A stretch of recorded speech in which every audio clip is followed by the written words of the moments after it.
Hey guys, welcome back to the channel. This is a story about what if Konoha reads neglected Naruto and RWBY. Before I start, please support for more amazing content, and do consider subscribing to my channel and share this video with your friends. This is written by tresixteen and link in description and support writer. Let's start the video. Chapter 1 Intro. Naruto looked around at the room he found himself in. This wasn't his apartment. It kind of looked like a rec room. 3 comfortable-looking couches, some nice armchairs, ottomans, beanbags, coffee tables, microwaves, food and drinks on some tables off to the side, and a really big TV screen on the wall. On the other end of the room were some tables, a dartboard, and what looked like some big gaming systems. The dark red carpet beneath his feet was soft and fluffy. Naruto turned to head back out the door, only to see a blank white wall where the balcony should have been. Alright, let's see what's in here, he thought. The tables were all different. One had a fuzzy green surface with different colored balls in a triangle and sticks leaning against it, and another had a bunch of little wooden people lined up on metal bars. He figured he was right about the other things being gaming systems. They all had buttons and bright pictures on them. There were 2 doors off to the side. A quick inspection revealed a bathroom behind each one. Naruto walked back to the main room. His door was gone. Immediately, he clapped his hands together and pulsed as much chakra as he could. Not only did the scene not change, nothing in the room even budged. He tested everything in the room. It felt real. If this was a genjutsu, it was one hell of a good one. There is no genjutsu to break, Kurama said in his mind. I've been flooding your system with my chakra, and nothing is changing. Most likely, there was a seal in your doorway that brought you here. That isn't good, Naruto answered. The sound of a door opening behind him had him turning around. Sasuke took one look at Naruto and the room and activated his Sharingan. It's not a genjutsu, Sasuke. Kurama and I can't sense anything. Sasuke held out his hand. Transfer your chakra into me. It's not gonna work, Naruto muttered, but grabbed Sasuke's wrist anyways and poured his chakra into him. After a few seconds they let go. See, where are we? Naruto shrugged. No idea. I got here a few minutes before you did. Before Sasuke could reply, 2 more doors opened, one right after the other. They turned to see Kiba, Akamaru, and Tenten looking around in confusion. What the hell? We don't know, Naruto said. But it isn't a genjutsu. 2 more doors opened at almost the exact same time. The shinobi turned to see 4 people walk through each one, 6 girls and 2 boys. The 3 groups stared at each other for a few short seconds. Greetings, shinobi of Konoha and defenders of Vale. Everyone jumped and spun around to face the TV screen. Naruto almost thought it was off, but there were white words across the screen that matched what had just been said. Just when Naruto realized that the writing didn't look like anything he'd ever seen before, they were replaced by another line that was read aloud. The 12 of you have been selected to look into an alternate universe. A universe that was created when your universes collided into each other. This new universe has properties of both of your universes, although it obeys the laws of the universe of Remnant with some influence from the universe of the shinobi nations. Naruto's brain finally caught up to what it had just heard. Wait, our universes collided? Shouldn't we have felt something? That sounded dangerous. The universes are always moving and always colliding. When they do, a new universe is formed. The usual result is a parallel universe where 1 or more people from the first universe are thrown into the second, but sometimes an entirely new universe is created, such as this one. To date, the universe of the shinobi nations has had 31,864 recorded collisions with other universes, 687 of which were with the universe of Remnant. This meeting makes 688. You will find that all language barriers have been dealt with, so please introduce yourselves and use any of the remotes to start the viewing. Feel free to have food and drinks. You will be returned to the exact moment you entered once you are done. Naruto stuttered for a moment. Do we get a choice in this? No. Enjoy. The screen went black. Everyone stared at each other for several moments. Eventually the blonde girl waved cheerfully. So hey. I'm Yang Xiaolong, on Team RWBY. This is my little sister and team leader, Ruby. Yeah, hi. Ruby was clearly uncomfortable with being thrust into the spotlight so suddenly. I'm Ruby Rose. I lead Team RWBY. You have your own team? That's impressive, Tenten complimented her. Ruby rubbed the back of her head awkwardly. Thanks. Well, I'm Naruto Uzumaki. You. That sounded weird. Naruto made a face as his name came out backwards. If you don't mind my asking, what sounded weird? I'm Piranikos, by the way, the tall girl with red hair said. Saying my name like that, Naruto answered. It was supposed to be family name first, given name second, but it just came out backwards. Kiba Inuzuka. You're right, that is weird. This is Akamaru. He's my best friend. Kiba waved his hand at the giant dog by his side, who took the introduction as an invitation to approach the other side and start sniffing them. Naruto idly noted the way the black-haired girl's eyes widened before she screamed and jumped up to the ceiling and grabbed onto one of the lights. What the hell is that? He's Akamaru, I just said. Bark, get it away from me. Akamaru was indeed sitting right underneath her, enjoying all the petting he was getting from Ruby, Yang, and a girl with awesome orange hair. What's your problem with Akamaru? I don't like dogs. While Kiba busied himself with arguing with the girl clinging to the ceiling, Tenten took it upon herself to continue the introductions. So, I'm Tenten Tamura. Nice to meet you. A boy with a pink streak in his black hair spoke up. Lai Rin. Just call me Rin. He pointed at the girl with orange hair, who was still petting Akamaru. That's Nora Valkyrie. She waved at them energetically. Hi, I'm John Ark. A blonde boy with blue eyes stepped forward and nervously extended his hand. Naruto gave it a firm shake and almost pulled John off his feet. Whoa, sorry. It's fine. John rubbed his shoulder and grimaced. Yeah, don't worry about it. He was cut off by a short girl that made his eyes hurt. Seriously, too much white. My name is Weishni. It's a pleasure to meet you, she said with a high brow nod. Yeah, you too. Naruto turned to Sasuke. Well? He prompted when Sasuke just stared at him. I'm not gonna introduce you. Sasuke stared for another second or two before moving his eyes to the new people in front of them. Sasuke Uchiha. By this point, Yan had stopped petting Akamaru and joined their little group. Nice to meet ya, handsome. She smiled and winked. Sasuke just stared some more, and Naruto felt the need to say something about it. Sasuke stopped staring. It's creepy. Sasuke gave him an unamused look, so it was his normal face, really, and just sat on one of the armchairs. Don't mind him, Naruto said to the colorful teens in front of him. He's never been any fun. Yang crossed her arms and nodded. Right, I get it. Blake isn't any fun either. She jerked a thumb at the girl on the ceiling. That's her. Blake Belladonna. She's my partner. Naruto waved at her. She didn't notice. So, about this whole different dimension thing, I'm not sure I believe it. Neither am I, Weiss said. It sounds like something out of a bad movie. Naruto blinked at her almost challenging tone before shrugging. Nah, trust me, different dimensions exist. Or different universes, whatever. I've seen them. Weiss blinked, her eyes wide. You have? Yeah, they weren't really much, just big worlds of ice or lava. But if they exist in the first place, I guess it isn't too much of a stretch to say that others exist, too. He shrugged. So, are we gonna see this one or not? Everyone made general noises of consent, and they moved to take their seats. Naruto took the armchair next to Sasuke. It was a recliner. Tenten took one of the armchairs with an ottoman in front of it. Kiba and Akamaru took up one of the couches by themselves. Nora dragged Rin and 2 beanbags between that couch and the one John and Pira were using, and Team RWBY all sat on the last couch. Blake put as much distance between her and Akamaru as possible. Naruto grabbed the closest remote and looked around. Everyone ready? Ruby and Nora quickly grabbed some snacks and rushed back. All right. Here we go. He hit play, and the lights dimmed as 3 words faded onto the screen. Hunting or bust. Chapter 2, Episode 1, Your Ultimatum. Your Ultimatum. Hunting. In a small business town in the country of Vale, there was a building where a very important piece of business was being discussed. And on top of a building of similar size just across the street from it, there were 2 figures standing on the roof, looking down at their target. There it is.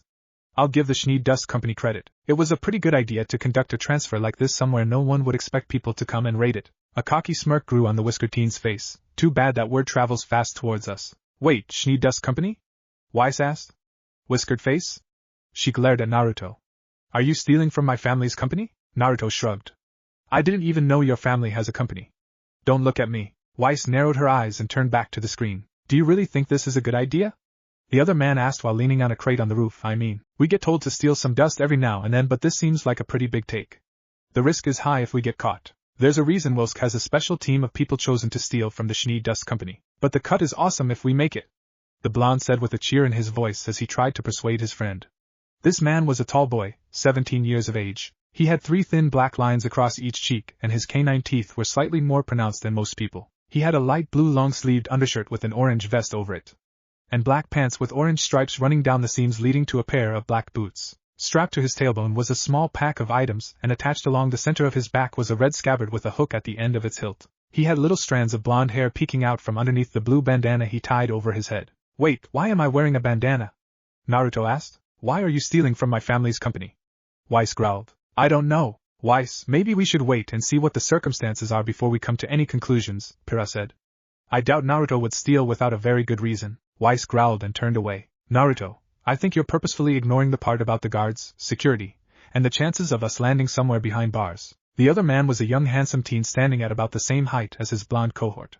He had ebony hair with bangs that lowered down to his chin. He had on a gray shirt and blue pants with tennis shoes that would better accompany him with mobility and escape. Attached to his right hip was a white scabbard with 2 forends on its side and a small trigger device between them. You too? Weiss almost snarled. Sasuke gave her a bored look. I do what I have to. Sasuke, stop being so pessimistic, man. Naruto jumped up and threw an arm over his partner in crime's shoulder. Think about it. These dust clump things are the biggest sources of unrefined, untapped dust crystals and remnant. We swipe M, move M, send M through the right guys, and we get a serious dent in the debt. Hell, it might be enough to wipe the whole thing. What could possibly go wrong? Everyone groaned. Wow, I can't believe you were actually dumb enough to say that, Kiba said. Hey, but it looks like you two are pretty deep in debt, Tenten added. I guess that's why you're stealing from a big company. Is that good enough for you, Weiss? Weiss crossed her arms. We'll see. Sasuke looked at him with a dry glare and shook his head. You seriously didn't just tempt fate by saying that, did you? Fate schmate, you're making it worse. All that matters is the hard work we put into it. Tell that to your creditors, Weiss muttered. Yeah, well, it doesn't really look like you're gonna put that much work into it. Sasuke leaned back and partially unsheathed the sword on Naruto's back with a raised eyebrow. You only brought Stormer with you. Naruto blinked. Hey, I don't use a sword. Really? Ruby asked. Why not? Never needed one. What? The shinobi jumped at Ruby's shout. But how can you not use a weapon? She whimpered. Most ninja don't have a personal weapon unless it's essential to our jutsu or it's just made that well, Tenten answered. There are specialists, like me, but anything other than a simple sword is rare because of how recognizable it would be. Ruby frowned. Well, what do you specialize in? Tenten grinned. Everything, Ruby gasped, but Yang clamped down on her mouth. Nope. Later. We have a show to watch. Hey. Naruto stepped forward and pulled his sword back into its sheath before gently petting it like a pet. He responded, yeah, of course I only brought Stormer. Bringing Gatling would be overkill. I only take those babies out for the really important jobs, and this doesn't constitute as an important job. Why? Look. Naruto jumped up on the ledge of the roof and pulled his blade out from behind his back. He spun it in his hand with an experienced move before smirking back at his friend. It's us. We can handle anything thrown our way. Naruto grinned. Damn straight. Sasuke just looked up from his position before hanging his head and sighing.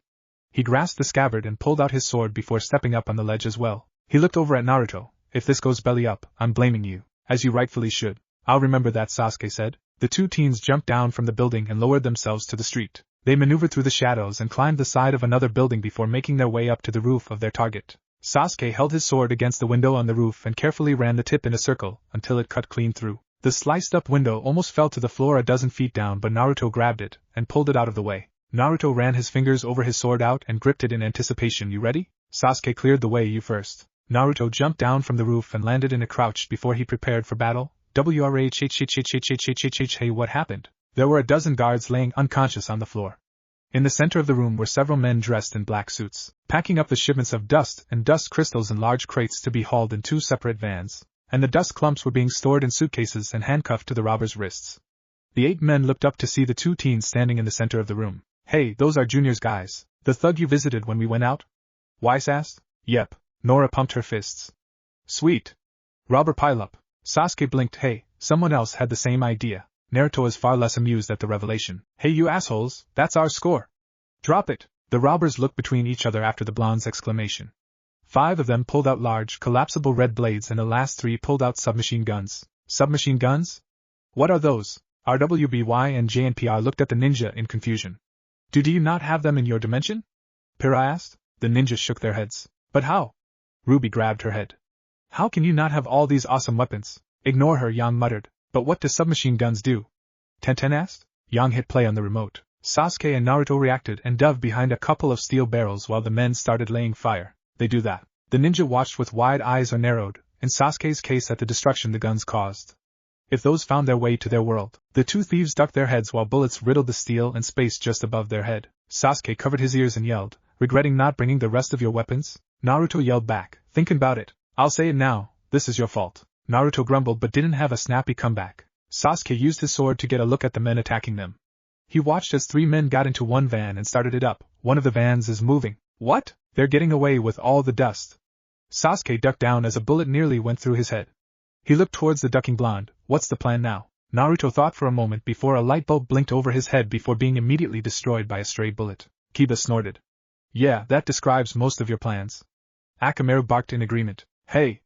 I outsmarted you in the preliminaries, didn't I? Okay, you had a good plan once 5 years ago. Naruto sat up a little. Okay, you stay here and take care of the rest of these guys. And make sure that the van doesn't escape here without you being behind the wheel. I'll chase after the guys that are already running. Okay. Solid plan. Sasuke nodded before a second passed. What's your plan for dodging the bullets? Pfft. You know bullets can't hurt me. Naruto looked off to the side. Well, I mean, not for very long at least. I still suggest we try to stop them shooting for a moment so you can run. Then let's try this. Naruto grabbed Sasuke's scabbard and cocked the forend closer to the bottom, uncovering a small compartment that opened up to reveal a double-barreled shotgun. Naruto pointed it at the wall and fired off a round, shooting a powerful blast and nearly destroying the whole wall. Blake blinked at the familiarity of Sasuke's weapon. The robbers stopped for a moment, and all faced towards the wall where they had heard the loud bang. Naruto flipped out from behind the barrels and jumped over the heads of the robbers. He landed in a crouch before making a mad dash after the van that had rounded the corner. While the crooks were still surprised by Naruto's sudden departure, Sasuke vaulted over the barrel with one hand on the edge of it. He spun on his knees and tossed the steel barrel at the group of thugs, knocking them all away and on their butts. While one of the gunners tried to lift himself up again, Sasuke stepped on his gun before kicking him across the face and knocking him out. Sasuke pulled the scabbard out from the strap around his hip and used it as a secondary weapon to block a sword coming down on him. The black-haired thief thrusted his scabbard into the man's hand and spun the blade out of his grip, disarming him. Sasuke kicked him in the stomach, before using an extra push to kick him across the face and block a second sword strike. Sasuke landed on his feet and raised his scabbard to block another blade before they started crossing weapons. Sasuke handled both men expertly with his Valmond reflection in his left hand and the shotgun scabbard in his right. Nice moves, handsome, Yang commented with a flirty smile. Sasuke grunted. The men were completely dumbfounded while they were held back by the teen's skilled moves. Sasuke pushed the blade off his scabbard, spun his blade in his hand and turned on his feet, cut one thug with the dull edge of his sword, turned around again and brought the hilt down on the hand of the last remaining swordsman. Disarmed, the robber could only watch as Sasuke flipped through the air and planted both his feet into the man's face. With all visible enemies defeated, Sasuke landed on his feet, sheathed his sword again, and for good measure he cocked the forend that was closer to the hilt of his blade. Don't move, Naruto snickered. You missed one, Sasuke. You're getting sloppy. Sasuke opened his eye and looked back at the fifth and last remaining guy of the group, nervously shaking while holding a submachine gun in his hand. He motioned towards the floor. Put the sword gun'em scary weapon thing on the ground besides you. Alright now. Sasuke blinked before he slowly started to comply. He switched the hand carrying his sheathed weapon and held it so the hilt was facing towards the armed robber. Sasuke slowly kneeled down and started placing it on the floor before pulling the trigger and firing the sword at the robber at the speed of a bullet. The hilt slammed into the gun, struck the thug in the center of his sternum, blew him off his feet and landed him a little space on the floor for him to rest unconsciously. Sasuke looked around at his handiwork before shrugging. That actually went better than I thought it would. And, as if fate was finally catching up, Sasuke heard the sounds of multiple guns cocked behind him. Sasuke glared at Naruto. What? You know what? Hunting. This is not going as well as I thought it would. Naruto yelled to himself as he jumped over a dumpster and used the lamppost to make a sharp turn around a corner. Story of my life, he muttered. Sprinting after the van for nearly an entire minute now, Naruto finally caught sight of the white vehicle before it turned another corner. Naruto remembered the layout of the surrounding area and realized that the van would have to pass by 2 more buildings before being able to get on the freeway. The blonde thief sprinted across the street and through an alley before he caught sight of a fire escape just above his head. With amazing agility, Naruto jumped from platform to platform until he climbed his way up to the roof. He peered over the edge and watched the white van swerve around the corner and come down the road directly underneath him. He took a step back, prepped himself for the impact with a deep breath, and jumped right over the edge. The 3 robbers looked at their haul and checked if they were being followed. The one in the back yelled at the 2 in the front seats. What happened? Who were those 2 kids? We didn't plan for this. We should have brought more knockout gas. The one driving just fearfully shook his head. Oh man, Mr. Torchwick is not gonna be happy about this, Ruby gasped. Roman Torchwick. Naruto glanced at her. Who? He's a prolific thief in our world, Pira explained. Where's the rest of them? I don't see the other van. Both of you calm down. The guy in the passenger seat said as he gripped the suitcase closely to his chest. We'll drop the dust off in a safe place, go back to the warehouse, and make sure that, thump, ow, the roof of the van indented when Naruto's full weight landed squarely in the center. He rubbed his head before realizing he had landed on his target and laughed. Sweet. Naruto smirked. Oh yeah. You can't outrun me. Shwip. The tip of a red blade popped out right in front of him after stabbing through the roof. Naruto leaned back as one of the robbers started shooting upwards. Naruto knocked on the roof. Hey. That's dangerous. Keep doing that and, shwip. Naruto looked down to see another sword had just barely missed severing his crotch by at least 2 inches. The boys cringed at the near miss. He clicked his teeth and grabbed the sword on his back. Enough of this. He started repeatedly stabbing the roof of the car. Stop. Stabbing. At me. Naruto noticed the looks he was getting. What? You're doing the exact same thing you're telling them not to do, idiot, Kiba offered. So? They started it. It's still a tad bit hypocritical of you to do that, Pira said slowly. The van started to swerve and ram into the surrounding walls and buildings along the street. Naruto's meddling distracted the robbers and made them miss the turn into the freeway. The blonde struggled to keep his balance, and held on tight to the sword stabbed into the van so that he didn't fall off. He realized that the thugs were ramming into the wall to try and knock him off, so he prepared for a new course of action. He reached into his small pack and pulled out a thin piece of steel wire. He looped it through the hook at the end of Stormer's hilt, and used it to rappel as he jumped onto the side of the van. You just told them off for doing dangerous shit a minute ago, Kiba yelled. And now you're doing dangerous shit. I can handle it. When Naruto tried to grab the wheel of the van, the side doors slid open and one of the thugs pulled out his red blade. Naruto let out a quick yelp before moving his feet and legs to dodge the sword from cutting into them. When one of the man's swings was a bit too wide, Naruto pinned his wrist to the side of the van with his foot. With just a bit more pressure, the man flinched in pain and dropped his sword into the street. Naruto then proceeded to unleash a quick flurry of kicks to the man's stomach, sternum, cheek, hip, stomach, and chin before he fell back unconscious. Naruto then tried to reach for the handle of the front door but barely dodged bullets piercing through the window. One of them scraped along his cheek and left a bloody gash before Naruto got fed up and punched the driver in anger. Prick! But after his little outburst, Naruto and the thug in the passenger's seat realized that their driver was unconscious and no one was left to steer the van. They looked between each other, and then looked forward to see the oncoming lamppost and wall. Nora cackled. Oh, Kiba snorted. Nice going. How are your planning skills now? Naruto pulled on the wire in his hand and dislodged his blade just in time to jump off and roll in the streets. The van broke through the lamppost and slammed into the wall, luckily losing most of its momentum from crashing into the street lamp. Naruto lifted himself up and looked down to see a bloody gash running up the inside of his right arm, and some skin hanging off what remained of his left knee. He hissed and covered his arm. All things considered, this is pretty light to walk away from. Why didn't your aura protect you? Pyrrha asked. Naruto blinked. My what? Your aura, she repeated. At Naruto's blank expression, she elaborated. The manifestation of your soul? Your shield against the darkness? Naruto blinked again. It protects you from harm? Naruto glanced at the other shinobi, who only shrugged in response. We don't have aura. The students of Beacon all whipped their heads around at that statement. John scratched his head. Wait, I thought every living thing had aura. You have to remember that we're from a different dimension, Tenten said. What's true for you isn't necessarily true for us. But this takes place in our dimension, so Naruto should have aura, Rin countered. The shinobi shared a quick look before Naruto shrugged in response. Who knows?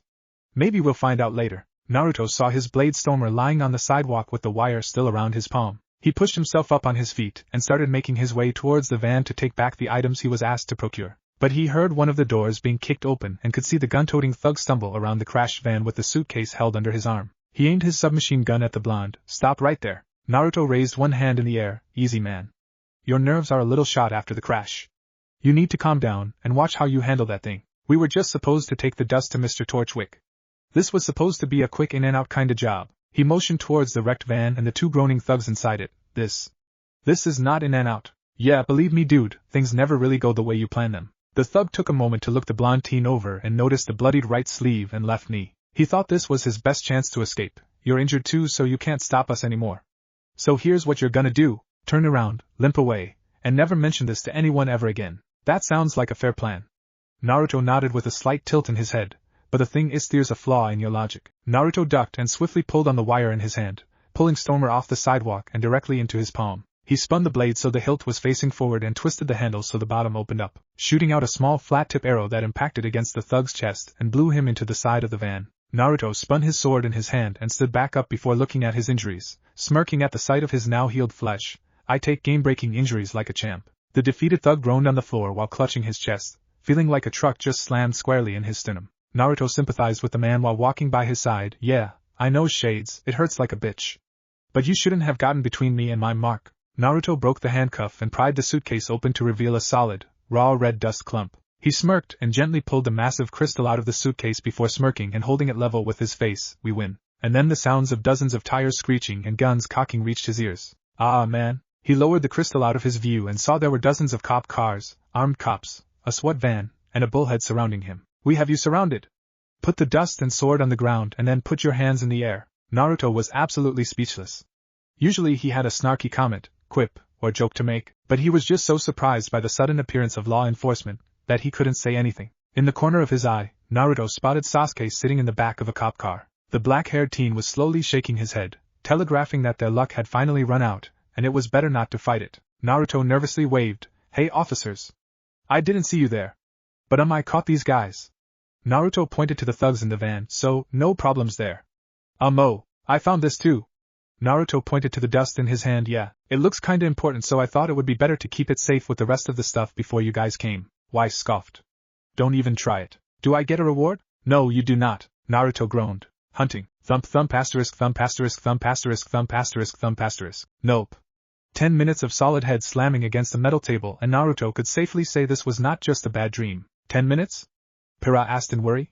That's dangerous. Its dedication is what it is, Yan piped up. Nah, trust me, there's not a whole lot in there to damage, Kiba said. Hey, the whiskered blonde just rested his head on the metal table in the middle of the interrogation room in the police station. His eyes immediately locked on to the one-way mirror encompassing an entire section of the wall. This was not how it was supposed to end. No, this is how it always ends for criminals, Weiss said. He didn't really know how it was going to end, but being arrested and locked up was not his preferred last freedom. He always had a gut feeling that told him that if he kept going down this path that it was going to end up like this.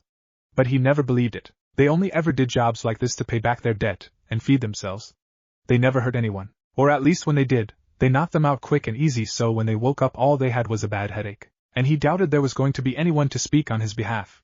He was out of contact with his dad. He hadn't seen his mom in ages, and even if she did try to help him it would probably end in carnage. Naruto perked up at the mention of his parents. From the way this other version of him talked about them, they were still alive. No friends. Amigos. Forced acquaintances. The only guy that Naruto had a real friendship with was probably in another room being questioned. Ugman, Sasuke's gonna be pissed when he sees me again. I can already hear it now. Naruto cleared his throat before putting a little nasally tone in his voice. Naruto, I told you this job was going to be too dangerous. Sasuke glared at Naruto while the others snickered. I don't sound like that, Naruto grinned. You do in my head. Hey, it's not my fault some goons from some little backwater gang got the same idea as us. I just know we were gonna get in some serious trouble with Wilsk if we didn't deliver. Well, that's what happens when you agree to work with a sociopath. And now you're under arrest and going to jail. I hope it was worth it. You know, Sasuke, in case you haven't noticed yet, you got arrested too. So you should just can the stuck-up asshole treatment and stop lecturing me. After a moment, Naruto had a smug look on his face for winning the argument with himself. Ha! Take that, Sasuke. Sasuke shook his head but didn't bother arguing. You couldn't argue with stupid, after all. Luckily for him, someone walked through the door and halted his slow descent into madness. The man that walked in was a middle-aged, well-dressed gentleman with unruly gray hair and shaded glasses. He was wearing a black suit, a black vest, a green undershirt and a dark green scarf. He was carrying a scroll underneath his armpit, and a mug of coffee and a cane in his hand. Ruby gasped. It's Professor Ajin. She smiled at Naruto and Sasuke. Don't worry, you guys'll be fine. Naruto raised an eyebrow at her.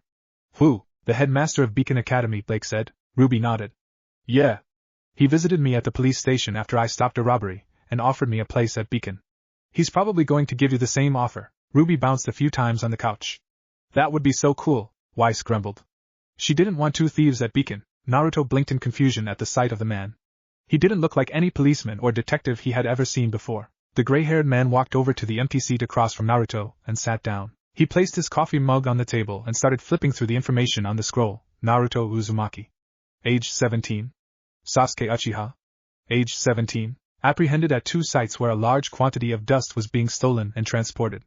One in a warehouse owned by the Shinee Dust Company. Another, several blocks down the street in a van that crashed into the wall. From the items taken off your person we have a scroll, a small belt pack containing at least 100 feet of steel wire and smoke bombs, and one very sharp blade not usually found on a normal petty thief. Naruto lifted one foot to place on the table and motioned to his now shoeless feet. Was it really necessary to take my boots too? Was it really necessary to keep knives concealed in the heels of both boots? Yeah?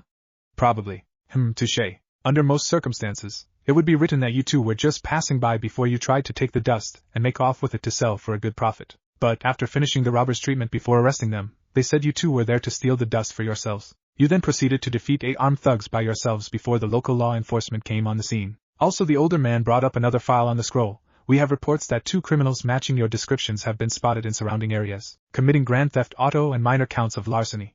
With assumptions like this and the testimonies of the robbers, there could be a full-out investigation on both of your involvements in this case. Naruto had a scowl on his face while the calm gentleman continued to read off his scroll and summed the 2 teenagers' situation up nicely. He asked with some venom in his voice, so why don't you just arrest us if you have so much faith in the evidence? Because I'm far more interested. The man started swiping over the screen and pulled up a video before showing it to the bandana-wearing teen. In this, the video started playing and it showed Naruto flipping over cars, up buildings, maneuvering around the van for the best point to attack, and beating the last robber with the weapon hidden in the hilt of his blade. Naruto was confused and raised an eyebrow. How the hell did you get all that footage? The man had a small smile. You'd be surprised how much cameras can capture when a van starts swerving around madly in the middle of a street. Are there really that many cameras in your world? Tenten asked. Yeah, everyone has a scroll, Jiang said. The ninja shared a glance. A scroll? Yes, a scroll. Pyrrha pulled her out and gave it to Kiba. Do you not have these? Nope, Kiba said as he turned it over. He let Akamaru sniff it a little. This thing is a scroll? It doesn't look anything like one. He handed it to Tenten. It feels so fragile, she muttered. They're actually quite durable, Pyrrha said brightly. At least the ones they give to huntsmen and huntresses are. He laid the scroll on the table as it continued to play the footage. Now there is no record of you having any formal training with any school, military group, contractor, or militia in the database. Where did you learn to do this? Naruto kept his lips sealed tight. That got everyone's interest. If Naruto wasn't saying anything, that probably wasn't good. Well then I'd like to know more about that weapon of yours. It's very well maintained, sharp, sturdy, and practical for more than one use as you showed in that little demonstration of yours. And also, capable of firing these off rather spectacularly. The man pulled out an evidence bag and showed it to the boy, revealing a small collapsible arrow with a flat tip that Naruto had fired off after the crash. He examined it closely. Pressurized, high-impact, concussive point arrows. Strong. Devastating. And in the hand of an expert that knows where to correctly fire them, let's say in the center of the chest, they can be non-lethal but still pack quite a punch. And we found 50 of them compacted into your hilt with a device that shoots them one at a time by row. Ruby leaned forward eagerly. Ooh. He placed the bag next to the scroll and leaned back in his chair. They don't sell swords that fire off rounds like that in most weapon shops. You made this, correct? But not at one of the training academies, I'm guessing. Okay, it's becoming clear to me that you're hinting at something and I'm gonna guess you ain't a cop. Naruto narrowed his eyes. What do you want? The man sat forward and grabbed his coffee mug. Just for clarity, do you know who I am? Naruto shook his head. The middle-aged man nodded. My name is Ojin. Ruby bounced and kicked her feet.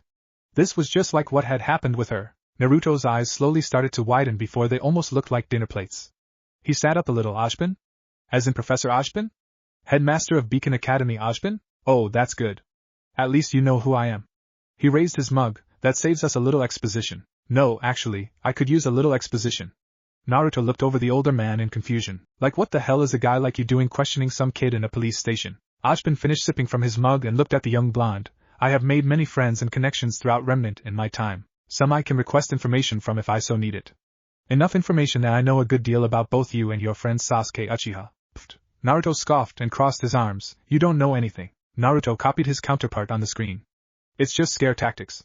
He can't scare me. Naruto began to sweat a little. Naruto's eyes widened. Oh god, you know everything. Kiba snickered. Scare tactics worked. Naruto grumbled. Ojin just nodded his head. He leaned forward. I know enough. I know the basic outlines of both of your histories. And considering what I know, not only are you able to work together but that you are actually friends, I am most impressed. Wait, what's so surprising about that? Naruto asked. I mean, yeah, Sasuke's kind of an asshole but that never stopped me. Sasuke glared at Naruto. Guess we'll have to see. We obviously have different backgrounds in this dimension than what we're used to. Then if you know our backgrounds, Naruto inquired, why are you here? Because one of the acts I can't stand most in the world is watching people with talents such as yours go to waste like this. This world is at peace but at a moment's notice that could change for the worse. So when I find two very capable young men using their skills so recklessly like this, I take notice. And I don't wish to waste an opportunity to change that. Ojin looked at the young man. I would like for you and Mr. Uchiha to come and join the next arrival of students for the new year at Beacon Academy. Ruby gasped. Weiss growled. I've given Mr. Uchiha the same offer I'm giving you right now. Yes. Ruby pumped her fists in the air. She was practically vibrating in excitement. This is so cool. You guys are gonna be at Beacon with us and we're gonna be best friends and I'm gonna see all your weapons and hhhhh. Yang grabbed her sister's arm. Okay, lay off the sugar, Rubes. Naruto was shocked. Actually, the best term might have been gobsmacked. This had to be a dream. Beacon was the dream school of any kid that wanted to become a huntsman or huntress, someone who could change the world. Those stories and hero tales he had heard about as a kid, those guys came from Beacon. Is Beacon really that great? It's one of the 4 huntsman academies in the world, Pyrrha answered. She considered her wording and her present company. Or on Remnant. It's had several famous alumni over the years, and Ojin is widely considered to be the greatest huntsman alive. So yes, Beacon is quite great, she finished with a smile. Naruto blinked before reality started to play. Hey, are you sure you would want 2 criminals in your school? Wouldn't we be bad for all the actual heroes? And 2 don't have any of the education needed to enter a prestigious school like that. Weiss couldn't agree more. Beacon was a prestigious school, not a rehabilitation center. It's a school, Mr. Uzumaki. Its primary function is to help you learn what you need to know. He shrugged his shoulders. To be fair, there may be a learning curve that will be difficult to overcome but not impossible. And while you might be mischievous, I wouldn't go so far as to call you criminals. Not criminals, really? Weiss drawled.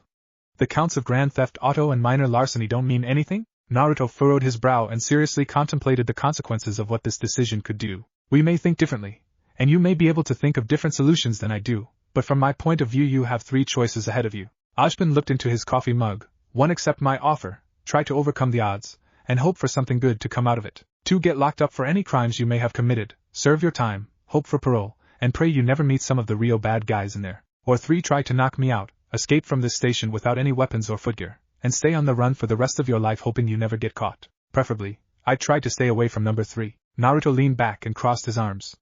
I could take him. You probably could, but this version of you can't, Tenten countered. Ashbin's right, Naruto, you shouldn't risk it. He lowered his mug and looked into the whiskered boy's conflicted blue eyes. I can't promise you a future Mr. Uzumaki. I can't even promise you that I know which choice would be better for you. But I implore you make a decision that would benefit you and your future. Naruto blinked and leaned back into his chair. You're gonna say yes, right? Did you say yes? Ruby asked as the screen faded to black. I don't know. Naruto shrugged. Maybe? Hunting. The intercom rang. Students, we will soon be arriving in the city of Vale. And we will be docking at Beacon Academy soon after. Naruto had his arms thrown over the railing and was hanging off it like a rag doll as he looked out the window at the beautiful landscape. Instead of his normal jumpy self, the blonde felt rather confused about what was going to happen next. Yes. Ruby cheered. Geez, you look like you just had all your teeth pulled out with a toothpick and a rusty spoon, Sasuke said as he walked up and leaned against the railing besides the blonde. What's wrong? I don't know. I mean, getting a chance to attend Beacon is a once-in-a-lifetime opportunity, but this feels weird. He looked up at the black-haired boy. Does this feel weird? A little. Sasuke agreed with a minor shrug before looking out the window. But getting a chance in Beacon, I don't think there's anything in the world better than that. Plus, I think anything is better than working on the streets for criminal bosses and gangs to get a quick buck. Naruto was silent for a moment. That Ashbin guy knew who we were. At least he said he kinda did. What if he's trying to get leverage over something? What should we do if this goes south? Ashbin wouldn't do that. He's really nice. Ruby reassured them. Naruto looked at her. He turned to look at Sasuke, noticing Kiba and Tenten doing the same. Old man Hokage was really nice too, but he regretted not making some harder decisions. And maybe Ashbin wouldn't try to blackmail them, but that didn't mean someone else wouldn't. You'll have to forgive us for being skeptical. Wow, Sasuke was laying on the sarcasm. Our dimension wasn't so kind. Huh. Ruby didn't get, but a few of her friends did. Naruto shook his head. Later, Sasuke thought about that possibility and shook his head. We won't let it. A television broadcast about an orange-haired criminal and a faunus protest gone wrong turned to static before the image of a pretty blonde woman in a white suit, black skirt and cape appeared for everyone around them. She greeted them. Hello, and welcome to Beacon. Naruto asked, who's that? My name is Glinda Goodwitch. Oh, Glinda continued. All of you here are a prestigious few that have proven that you are ready for the next step by attending our academy. This is a time of peace and tranquility that we must not let escape, so we hope to put our futures in the hands of capable huntsmen and huntresses such as yourselves. The future road may be hard and perilous, but we have faith that you may not only find strength in yourself but others as well. And until that time has come, we will do whatever possible to provide you with the knowledge and skill needed. We eagerly await your arrival and welcome to Beacon. The hologram disappeared and some of the students started talking between each other. Naruto chuckled, geez, if that doesn't put a weight on your shoulders nothing will. It probably won't be so bad. Sasuke countered, there's probably a few people that have it worse off than others. Like who? Oh god. I can't. They looked over to see a boy their age with scruffy, blonde hair cover his mouth and step away from the window. He stumbled and desperately made a run for a garbage can. John groaned. Wait, was that you? Naruto asked. Yeah. Sasuke pointed towards the barfing young man, him, for example. Fair point. We're going to be landing soon. Be prepared. Sasuke patted Naruto's shoulder before walking off to look out a different window. Naruto just stared out as the city of Vale appeared underneath them and Beacon Academy appeared just in their sights. Here we go. The second chance. A whole new life. Oh gross, it got on your shoes. Gross. Gross. Gross. Gross. Yang, no! Get away! Keep your barf-covered shoes away from me. I need your cape. I gotta wipe it off. What? Yang. Ruby bunched up her cloak away from her sister. Ah, come on, Ruby. I'm your sister. That's not good enough. No. You aren't using my cape to wipe off your nasty shoes.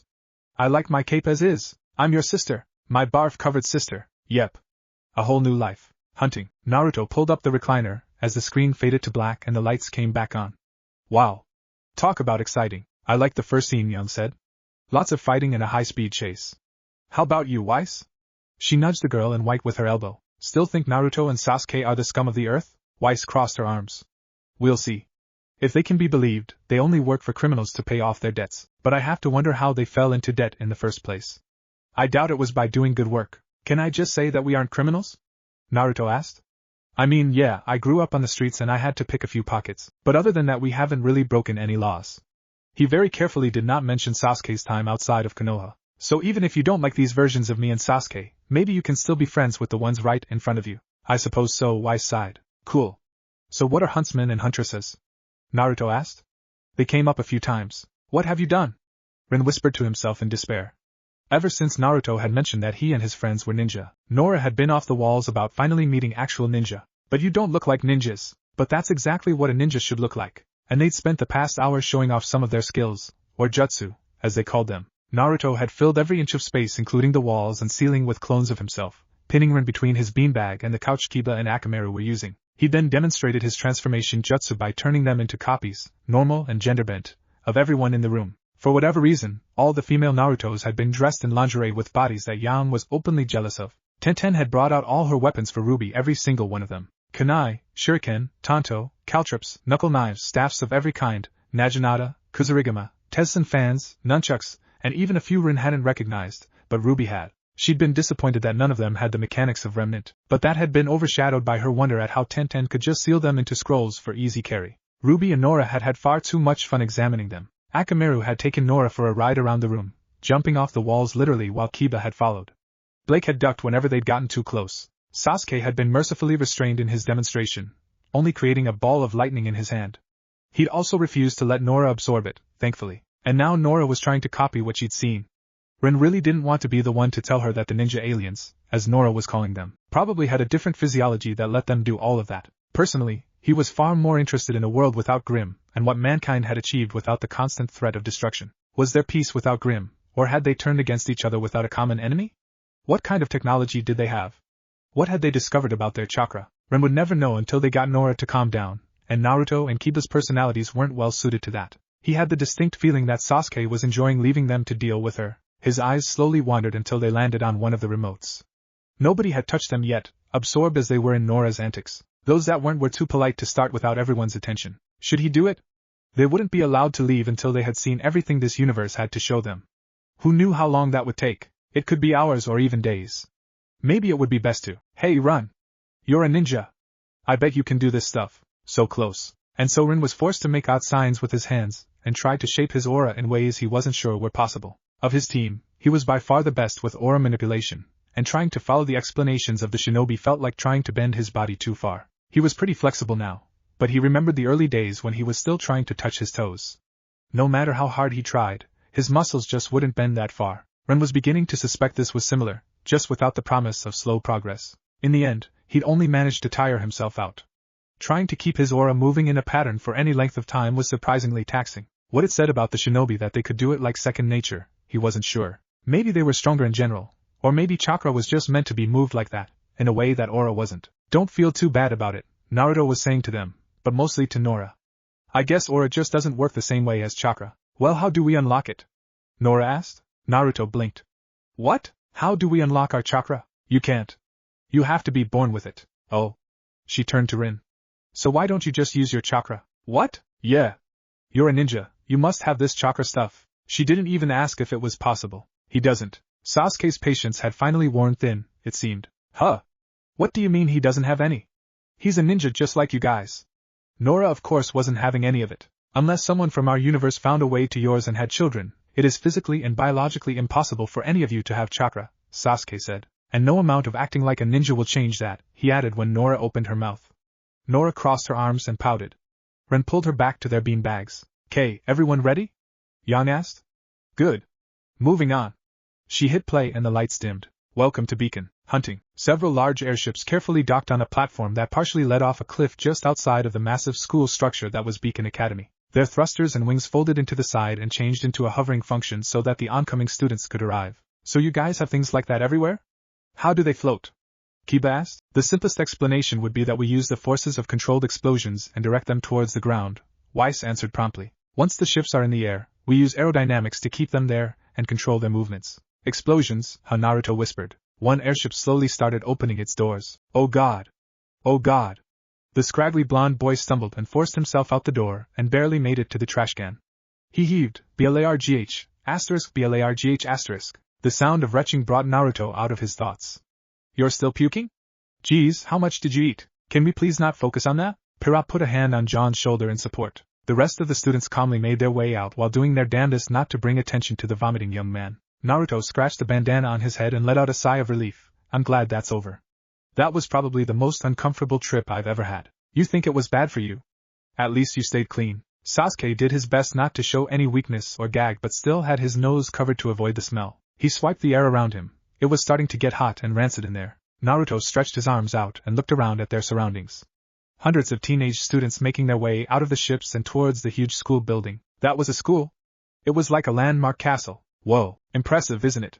Weiss crossed her arms and smiled. This screen really doesn't do it justice. You should see it in person. Does your dimension have any buildings like that? Pira asked. I don't think so, Tenten said. She turned to her friends. Have any of you seen something like that? Nope. No. Sasuke shook his head. Okay, so, what do we do now? Sasuke looked at a pamphlet he took before the ship departed. It says that before the orientation in the main presentation hall, we should go and check out our luggage so they can take it to the school. Sasuke reached into his pocket and held his other hand out towards Naruto. Here, give me your ticket. Naruto raised an eyebrow as he pulled the ticket out of his vest pocket. He handed it to his friend. Why? So I can go check off our stuff. Sasuke motioned to the surrounding area. Why don't you, explore? Look around. Socialize. Meet new people. Ugh, Naruto groaned in despair. But that's awkward, boring, and annoying as hell. Naruto frowned in confusion. What? But I love socializing. And it's a freaking castle. There's gotta be tons to see in there. You should try to find me and my friends from Signal. We had a great time, Yan said with a grin. It disappeared a second later. Huh.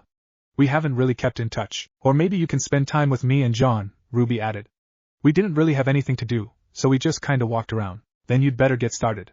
Sasuke walked away and waved behind his back. See you later. Did you just ditch me? Probably. Naruto sighed before standing up straight and looking around at all the new arrivals. So these were the best of the best that had to offer their skills towards being huntsmen and huntresses. He had to admit that he was kinda excited at the chance to see what this life had to offer. Despite the expected free admission to Beacon, both Naruto and Sasuke had to go through separate tests to prove themselves worthy to be accepted. And while the test wasn't the most difficult experience in the world, it certainly wasn't easy. All of these people passed a test that was the same, or at least very similar to the one he did. But unlike him, all of them had studied, practiced, and trained for numerous years to enter a place like this. There were probably a few people here that would give him a run for his money. No, there might be a few people here that would straight up plant his ass in the ground. Pfft.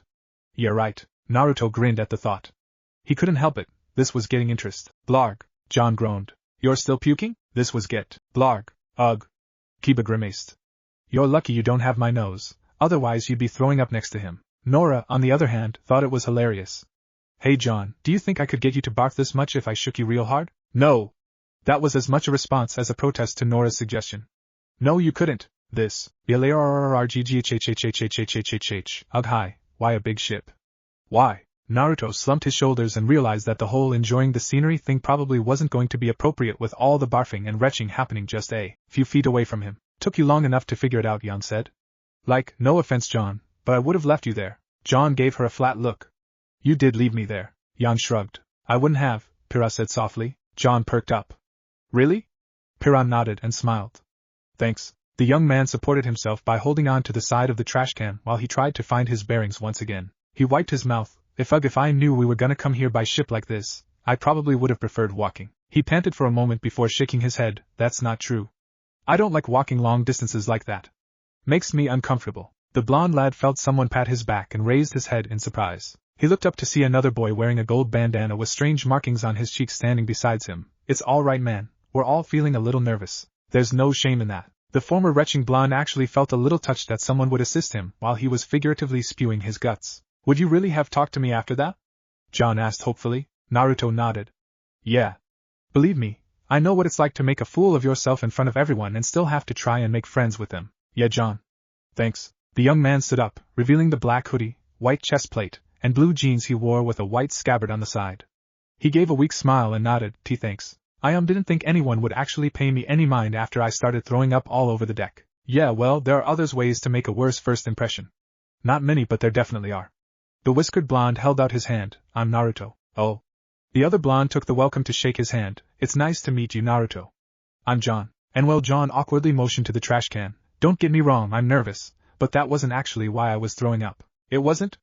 Naruto raised his brow in confusion and tilted his head. Then why were you throwing up? Because I really can't stand transportation. John deflated a little. It's a problem I've had since I was a kid. When I was riding in a car. Or a plane. Or a fast roller coaster.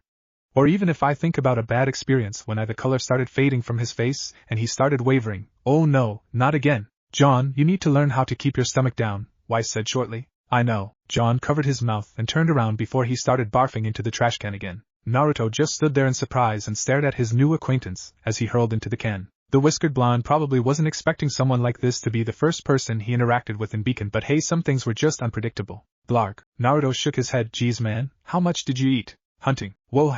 Aside from the two blonde men outside the ship, most of the other students arriving were using this chance to take in the sight of Beacon and prepare themselves for their future. This young lady though, he was carrying a collapsible staff. Ruby gasped.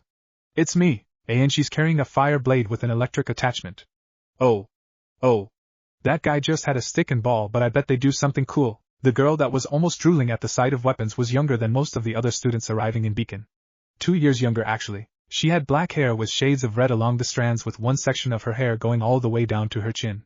She wore a black dress with a skirt and red undertones, along with a long red cape secured to her shoulders with silver crosses and boots. Her skin was almost pale white and her eyes were a beautiful color of silver. Her name was Ruby Rose. Did they make those?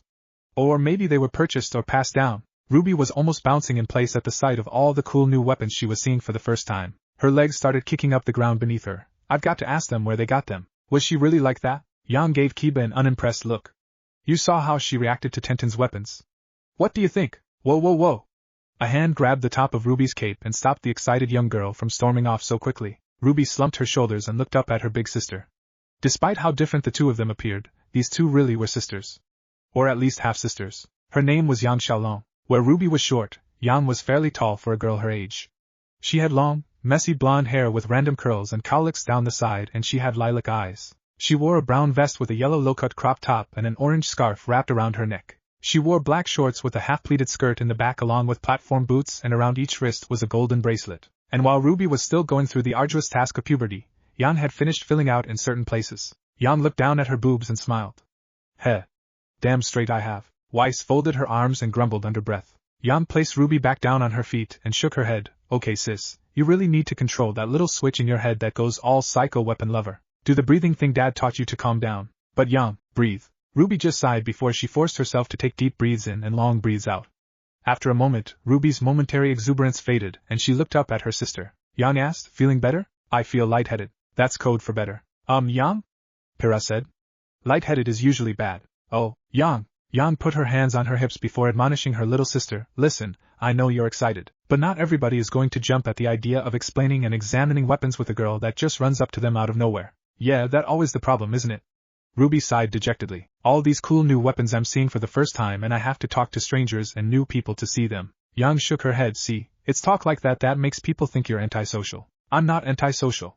Ruby argued before looking off to the side. I just avoid situations where I have to talk with new people. That sounds like antisocial to me, Naruto said bluntly. That is the definition of antisocial, Weiss agreed. Yang gave Ruby the exact same smile that her counterpart did. Ruby looked up to see Yang's condescending smile aimed at her and glared in return. Shut up. Besides, I'm happy with just me, Crescent Rose, Ember Celica, and you, my great, loyal, and trustworthy big sister. Yang wrapped one arm around her precious little sister before scratching her cheek. About that. What? She's gonna ditch me, too. I did not ditch you. You left me alone in a new place and didn't come back. What do you call that? Ditching? Nora yelled. It does sound like you ditched her, Yang, Pyrrha said. Yep, Naruto added. Ruby was smiling very innocently. I did not ditch you. Blake, back me up here. You ditched her. Blake, my friends from my school are here and we're gonna go look around. Might be gone a while. Probably won't be able to walk around with you. Yang spun Ruby around before running off to join her friends. Be safe, okay, I love you, bye. Wait. Yang. What happened? Where are we? Where's left and right? Is this real life? Wait. Yang hit pause and looked around. Was that a reference to something? John tilted his head. I don't think so. Nora narrowed her eyes. Are you sure? I feel like that's a reference. Hang on. Yang pulled out her scroll and searched, is this real life? She looked for several seconds, occasionally swiping up. Nope. It's not a reference. Really? I know. Yang was still looking. It sounds like something that should be a reference, but I can't find anything. No movies, games, or even a song. She glanced at the ninja. What about you guys? Does that mean anything in your world? Naruto shared a look with the others. I don't think so. Ruby stopped spinning for a moment, and held her head to get her balance before she saw Yang run off with a bunch of old friends. Ruby felt betrayed. She scrunched up her nose and waved her arms. Fine. You go and hang out with your real friends. You know what I'm gonna do now? I'm going to go cry. You did this, Yang. I hope you're happy with yourself. You made your little sister cry. That's gonna stick on your conscience forever. You're not crying. Stop faking. Ruby started fake wailing and kept periodically looking over her shoulder while running away. Wah! Wah! Wah! Slam! Oh!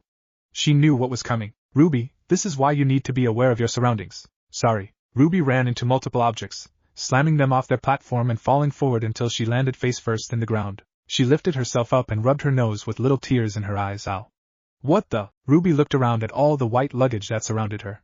There were stray pieces of clothing, towels, and several containers with different colored substances in them. Ruby's eyes landed on a red one lying by her hand and looked it over before popping its cap. What's this? What in the world do you think you're doing? Wise sighed. This would not be flattering. At the sound of the loud voice being aimed at her, Ruby jumped to her feet in an instant and went rigid like a statue. The girl standing in front of her had her hands on her hips and a scowl aimed at the young red girl. She stood at about the same height as Ruby, with an off-center ponytail containing her long white hair and icy blue eyes that nearly pierced Ruby's soul. She wore a bolero jacket with a red inside collar that led down to blue undertones in her sleeves. Like Ruby, she also wore a skirt and boots to give herself some extra height. Ruby and John cringed away from the glare on the screen. The white-haired girl reprimanded the cowering Ruby. Is this your first action at arriving in a prestigious school like Beacon? Is this a hobby? Knocking people's luggage and personal belongings on the floor and then rummaging through them? Don't you have any decency? The snooty girl took a moment from her yelling to see the black and red-haired girl was holding a dust vial in her hands. She snatched it back with a sharp edge in her voice. Were you trying to take these from me? If you want dust, you should try buying some for yourself. It's not that hard to find. There's a shop selling this stuff on every block. Don't you think you're overreacting, Weiss? Tenten asked. I know it's a lot of luggage, but yelling at her like that isn't helping the situation. Weiss crossed her arms and frowned. Jan put an arm around her shoulder and smiled. Let's just say she was Weiss cold. Everyone stared flatly at Jan. Nora gave her a thumbs down. Boo, was that supposed to be a pun? Kiba asked. Yeah. What'd you think? Don't do it again. Jan frowned. Ruby was getting confused and disoriented. I was Yang was who? Dust. My dust. Were you trying to take it? She started pointing to the vial in her hand and some of its contents started spreading in the air. This is dust with a fire affinity. Do you know what that means? It means that if it is not contained and moved properly, it can be extremely volatile and dangerous. I don't know how things work in whatever little town you may have been raised in, but to me, that's a very stupid move to pull. That word keeps coming up, Tenten said. What is it? Dust? Weiss asked in response. Yeah, it's a mineral that serves as our main source of energy. In its raw form, it can be used to manipulate fire, water, lightning, or wind, depending on the type, and they can be combined to create new ones. So you just mine rocks that can control the elements? Kiba asked. And anyone can use them? Anyone with aura, Ren answered. Ruby's face started to twitch. What? Do you having something to say for yourself? If you do, spit it out now. Ruby's nose was reacting to all the red dust in the air around her. And with a mighty blow, achoo, B-O-M-M-M. Hey John, you know how I said there were ways to make a worse first impression? I think this is one of them. Ruby put her hands to her forehead and groaned. Everyone within several hundred feet looked in the same direction as they saw an explosion and the resulting mushroom cloud raise from the ground. Naruto whistled. Wow. All that from that little container? That's impressive. Ruby was looking at the ground in depression. Ruby rubbed her nose after the loud and explosive sneeze she just had. She opened her eyes again and saw the damage she caused, covering her mouth in horror. Oh no. The white girl that was just yelling at Ruby was now completely covered in black ash and soot. The only thing that was still clean on her were the surprised little blue's eyes that blinked open. She wiped the ash off her face to reveal a red face brimming with fury. You insufferable little child. You could have killed us both.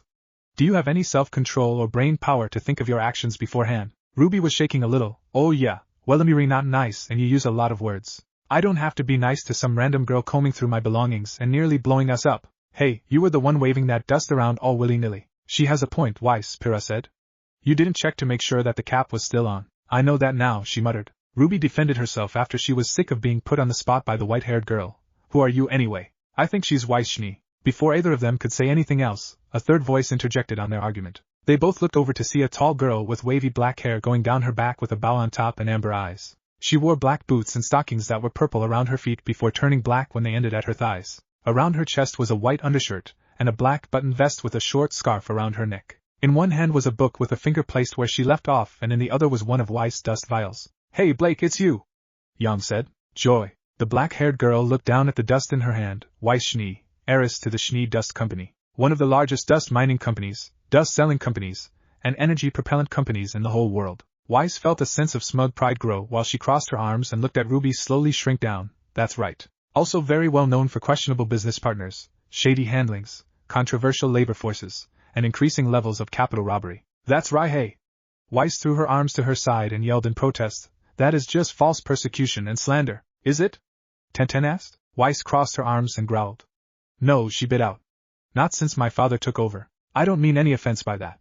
The black-haired girl held out the dust vial. I'm just telling you what I've heard. Weiss was nearly fuming and wanted to argue furiously with both this new girl and Ruby, but after swallowing the lump in her throat, Weiss just glared at the taller black-haired girl before taking the dust with a swipe of her hand and walking away. Weiss, you forgot your... Weiss then turned around and walked back towards them, just to place her belongings back on her cart and wheel it away. Never mind. Weiss, I am sorry we met so explosively. Yang burst out laughing as everyone else frowned. Good one. It was an accident. Ruby shouted towards the retreating girl. I promise to make it up to you, and maybe then you and I can talk and be friends and act like I didn't just blow her up. Ruby kept getting quieter until it was just a whisper, and she palmed her face. I'm an idiot. I'm an idiot and I want to disappear. Ruby decided that she could at least show gratitude to her 11th hour savior. Hey, I know that was a weird situation, but thanks for she's already gone. Ruby watched the cool bow-wearing girl walk away and down the path. Ruby deflated even more and just hung her head while a black cloud rained down on her. Great job, Ruby, really. 10 minutes since arriving at Beacon, and you've made a rich heiress mad and scared off a super cool girl that had your back. Ruby stood there wallowing in her misery. Oh, while Yang scratched her cheek. Weiss was fidgeting between her and Ruby. I feel like a total bitch, now. She gave a nervous laugh, but it died on her lips when she looked at her depressed sister on the screen. Sorry I ditched you, Ruby. That probably wasn't any fun for you. Ruby looked at Yang in surprise. Yang never apologized for anything. I'm sorry I yelled at you, Weiss said somberly. And I'm sorry I blamed you for the explosion. I shouldn't have been waving it around. Sorry I brushed you off, Blake added. It was rude, and it must have been discouraging for you. Well, I mean, Ruby rubbed the back of her head. Everything turned out okay. I met John, and we all became a team, so it's not a big deal. She shrugged. It still wasn't cool, Yang insisted. You want us to treat you to something nice? Weiss nodded in agreement. And, well, if they were going to make a fuss over it, a day of sweets and cartoons? She smiled hopefully. Yang blinked. You're gonna rot your teeth out, Ruby. Ruby put on her best puppy dog eyes. You offered to treat me to something nice. Yang sighed and smiled. All right, several of the others smiled. Wow, you were right, John. Someone was in the middle of that explosion. Told you. Ruby lifted her head and looked behind her at the new voices. She saw two taller blonde boys standing beside each other. One was wearing a bandana and looking around at the soot surrounding them while the other was facing Ruby. The boy in armor asked, Are you okay? Yes. Ruby cheered. Naruto was with her and John, hunting. Pira Nikos was looking around the campus of Beacon and just taking a moment to enjoy the sights. She was probably lost and going in the wrong direction of wherever she was supposed to be heading, but she didn't mind in the least. Oh, it's me. Nora pumped her fists. Yes. JNPR time. She was a pretty girl with her long red hair tied in a ponytail and strong emerald eyes. She wore a strapless tan V-shirt under a leather top split down the middle. Along with her skirt, boots, and red drapery tied around her waist were pieces of armor on her legs and arms. Pira swung her arms around a little and enjoyed the fresh air the little grove had to offer before she looked around. I should probably try and make my way to the main presentation hall. And I should try and find Weiss as well. She's probably looking for me and it'd be nice to see a familiar face here. While Pira was taking a moment to recognize her surroundings, she heard a noise followed by a dull thud. Schwip. Pira almost felt her ears prick up at the sound of metal stabbing into wood. The pattern continued to repeat itself and Pira started following it to try and figure out what was going on. When Pira came around a corner, there was a girl standing in front of several trees with brown hair done up in two buns at the back of her head. She wore a white blouse with sleeves so baggy they nearly contained both her hands with the symbol of a pinwheel and a circle intersecting it on the back. She wore red puffy pants and blue sandals to complete her wardrobe. Me too, Tenten said. She leaned back and turned to Kiba. I guess that means you and Akamaru will show up next. The girl's focus was completely set on the targets in front of her, and she raised her hand again, the sleeve dropping to her elbow and revealing a throwing knife held upside down between her fingers. She narrowed her eyes, exhaled slowly, and threw the knife with a flick of her wrist. The knife embedded itself directly in the center of the tree, alongside dozens of similar knives with only millimeters of space between each other. Tenten frowned. That was a slow shot. Pira looked at the action in amazement as the girl took out a second knife to throw. Pira took a step forward and spoke up, hello. The twin bun girl looked over to see Pira walking towards her and smiled. Oh, hello. Without even looking, she threw the knife again and struck close to the other knives she had already thrown. I didn't know I was being watched. That's better. Pyrrha gave a small wave. Yes? I didn't mean to intrude or break your concentration. It's just I was interested in what was happening over here. Oh, don't worry, she threw another knife and hit her target. It's gonna take a lot more than that to break my concentration. Really, don't worry about it, Tenten said to Pyrrha. I trained with two of the loudest people I know. A war zone couldn't break my concentration. A war zone? Really? Yang asked. Tenten nodded. Really, I noticed. Pyrrha looked between the girl and the tree and felt her intrigue start to grow. Can I ask why you're practicing now? Unless you have a grudge with the tree. No, me and this tree don't have any hard feelings towards each other. The knife-throwing expert pulled another knife from her sleeve and looked at it for a moment before getting back in her stance. It's just that I've already checked out my luggage and the orientation isn't happening for a while, so I decided to get some practice in while I could. Pyrrha looked over at the tree riddled with knives and tilted her head. Are you sure you need to practice? It looks like you've got it down to a fine art. Yeah, well, practice makes perfect. And practice after that makes permanent. She took a moment to fiddle with one of her knives with a thoughtful gaze before looking up at the redhead. Plus, I need all the practice I can get to be good with all my weapons. Pyrrha blinked in surprise. Wow, did you make multiple weapons to use in the field? Actually, she looked at Pyrrha and shrugged her shoulders. I don't have a personalized weapon. What? Yeah. As it turns out, I'm not all that great with the whole creation of weapons. The girl started flipping the knife in her hand. My mom and dad are both hunters that opened a weapons shop to help kids going into training school create their weapons. So of course I took the first chance I could to make a weapon. But as it turns out, I didn't have the natural hand to make one. I put too much gunpowder in the barrel. I accidentally made the metal too weak to stand up against strikes. I can't even go into how many times I blew up messing with an incendiary change. So all of you made your own weapons? Tenten asked. Well, everyone at Signal makes their own weapons. Ruby stood and took out Crescent Rose. Tada! She twirled it around a few times. I can't believe I forgot to show you earlier. Yang caught the scythe just under the blade. No.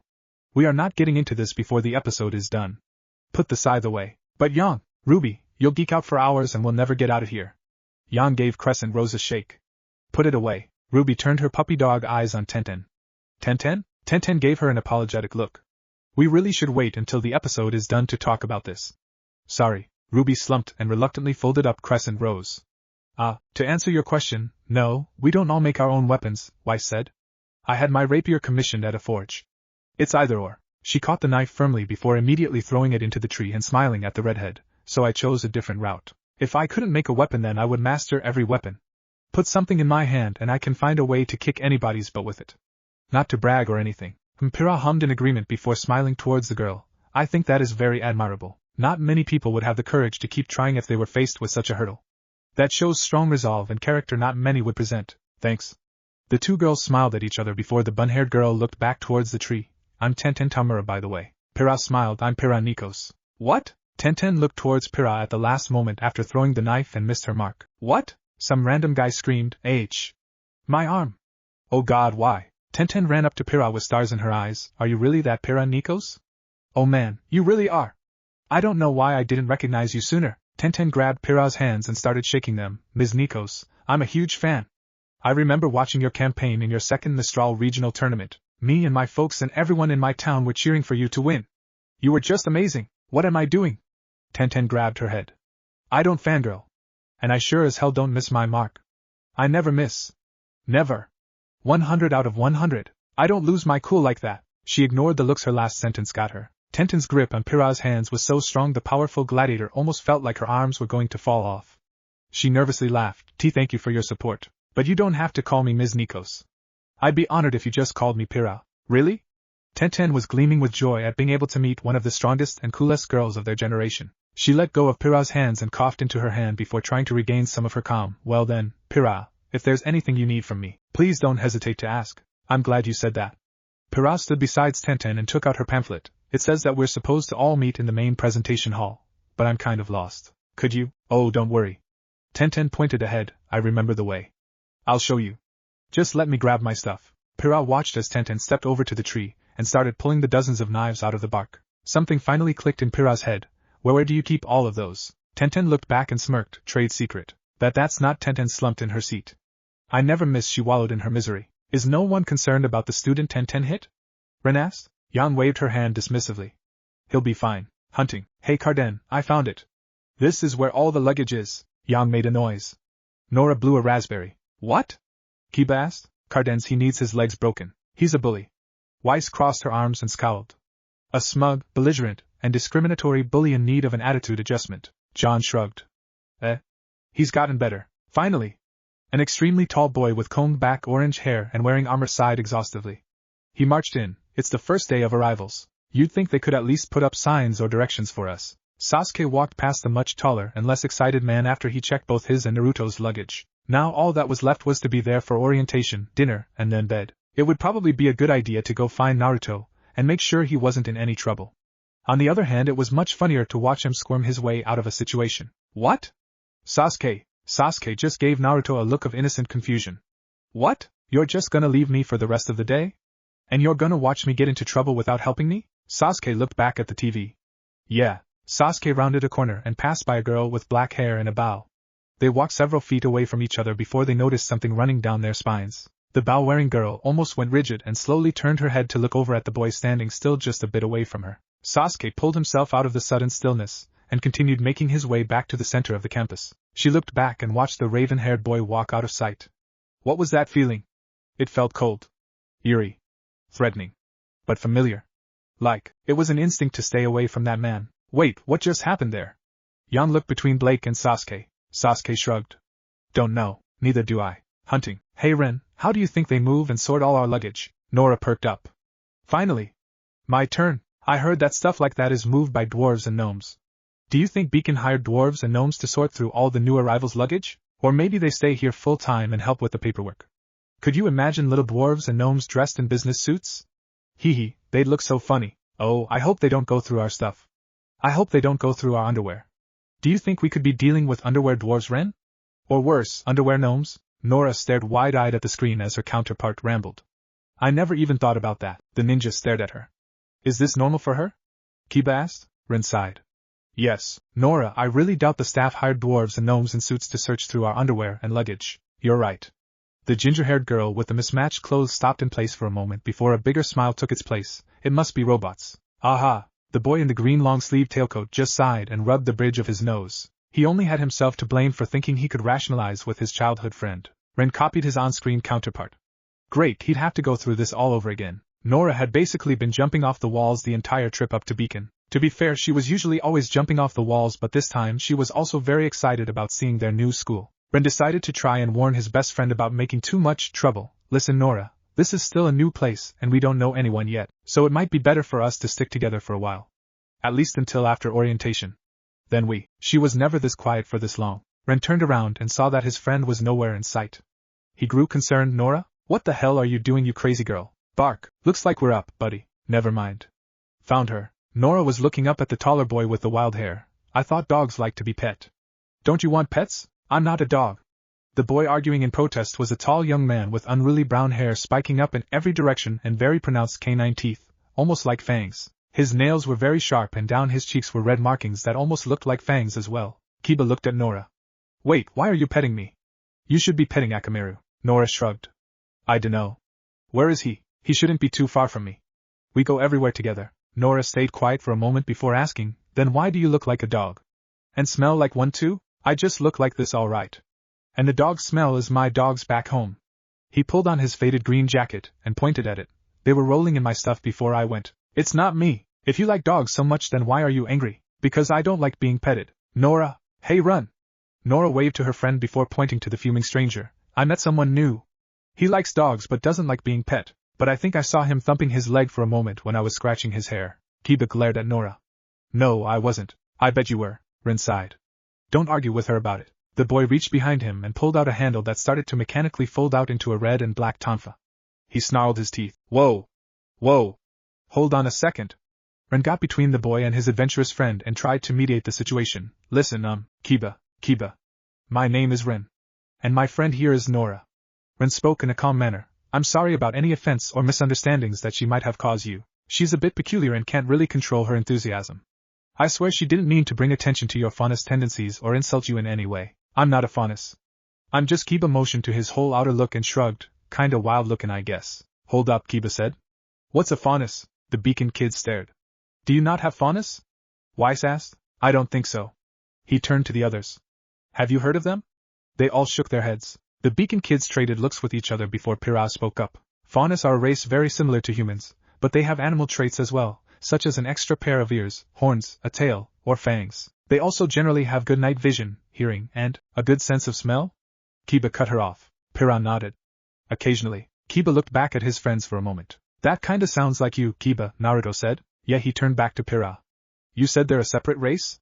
Because my entire family has claws, fangs, slit pupils, and really good noses. We eat, sleep, and train with dogs, but it's just training and breeding to bring out certain traits.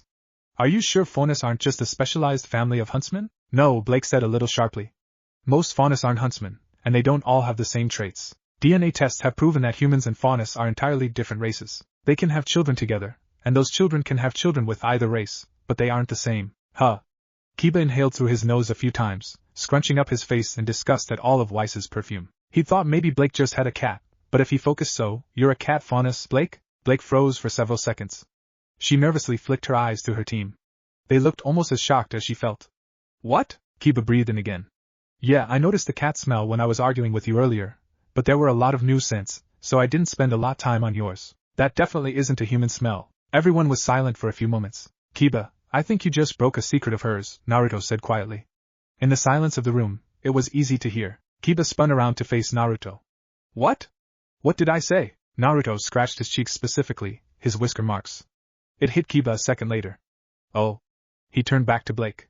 So I guess we'll just leave this for later? Blake nodded slowly. Wait, so then. John was cut off by Pyrrha putting her hand on his shoulder and shaking her head. Oh. Ren thought for a moment before shaking his head and focusing again. Even so, it was rude and inappropriate for her to pick you. Nora, why don't you apologize to Kiba and... She's gone. Nora, I got bored. What? She left a while ago. Ren looked behind him to see that the joyful orange-haired girl was gone. They heard a cheerful laugh and looked up to see Nora balancing on the side of the fountain and kicking the water. Kiba scratched his chin and patted Ren's shoulder. Hey man, I'm not trying to be mean or disrespectful, but you might want to think about putting her on a leash. Ren rubbed his face and shook his head. No. Leashes wouldn't work on Nora. The adults tried to keep her tied up like that when she was a kid and she dragged them down the street. Ren looked down at his feet. She bit through the cone as well. Nora giggled. I remember the cone. She and Ren ignored the looks they were getting. Kiba looked at the girl dancing in the fountain before giving Ren a sympathetic look. That's a hell of a girlfriend to live with. It's not like that. Pfft, you're right. It really isn't like that. Hunting. Wait, that's the entire scene? Where's Akamaru? Bark. What? Kiba turned to the dog in question. Of course not. I'd never leave you anywhere. Whine. I swear. You know I'd never lie to you. Kiba, how could you? Nora pointed at him in accusation. If I lived with Akamaru, I'd take him everywhere with me. She jumped onto the couch and gave Akamaru the biggest hug she could. The dog leaned into the hug. Just give me a chance to figure it out, Akamaru. It was so scary. She was loud. And she kept using big words. And I don't think she took a second to breathe during the whole thing. Ruby sulked while taking a quick sip from her utter satisfaction drink before looking at the two boys sitting with her on the bench. I'm not overreacting, right? No. I mean, I don't think so. John swished his Your F-Ed protein drink around before looking at Ruby with a wry smile. Then again, you did blow her up. So there's that. Ruby just hung her head and lightly sobbed. Oh geez, don't worry. John and Ruby looked over at Naruto as he popped open a second can of people like grape soda and gave them a reassuring smile. Some girls may act tough and callous, but on the inside they just want a friend they can trust. Give it some time, and I'm sure you and her will come around. Ruby brightened up at the idea before looking at Naruto in hope. You think so? Naruto took a quick swig from his drink before looking at the younger girl. I have no idea. I don't know any girls. Then you shouldn't be offering any advice, Weiss said. I'm just trying to help. Your help will only make things worse if you don't know what you're talking about. Ruby groaned and hung her head forward until she fell off the bench and laid face down on the ground. John looked over at Naruto dryly. Great job, man. Naruto felt the need to defend himself.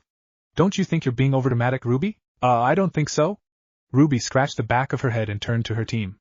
Am I? Yes. Yeah, flopping around on the ground is overdramatic. Not necessarily. Everyone looked at Blake. She frowned at being the center of attention but soldiered ahead. Being so overcome with emotion you can no longer stand can be overdramatic. But if it's done well it can be a very powerful moment. Naruto blinked. But this isn't a romance novel. It's real life. And Ruby didn't fall to her knees, she face planted onto the ground. But you did just tell her that your advice is meaningless, Pyrrha said. You raised the hopes of someone who made a terrible first impression on a potential friend and then shot them down. Yeah, I think I have to side with Ruby here, John added. Sorry, Naruto. Naruto crossed his arms and grumbled. Sorry.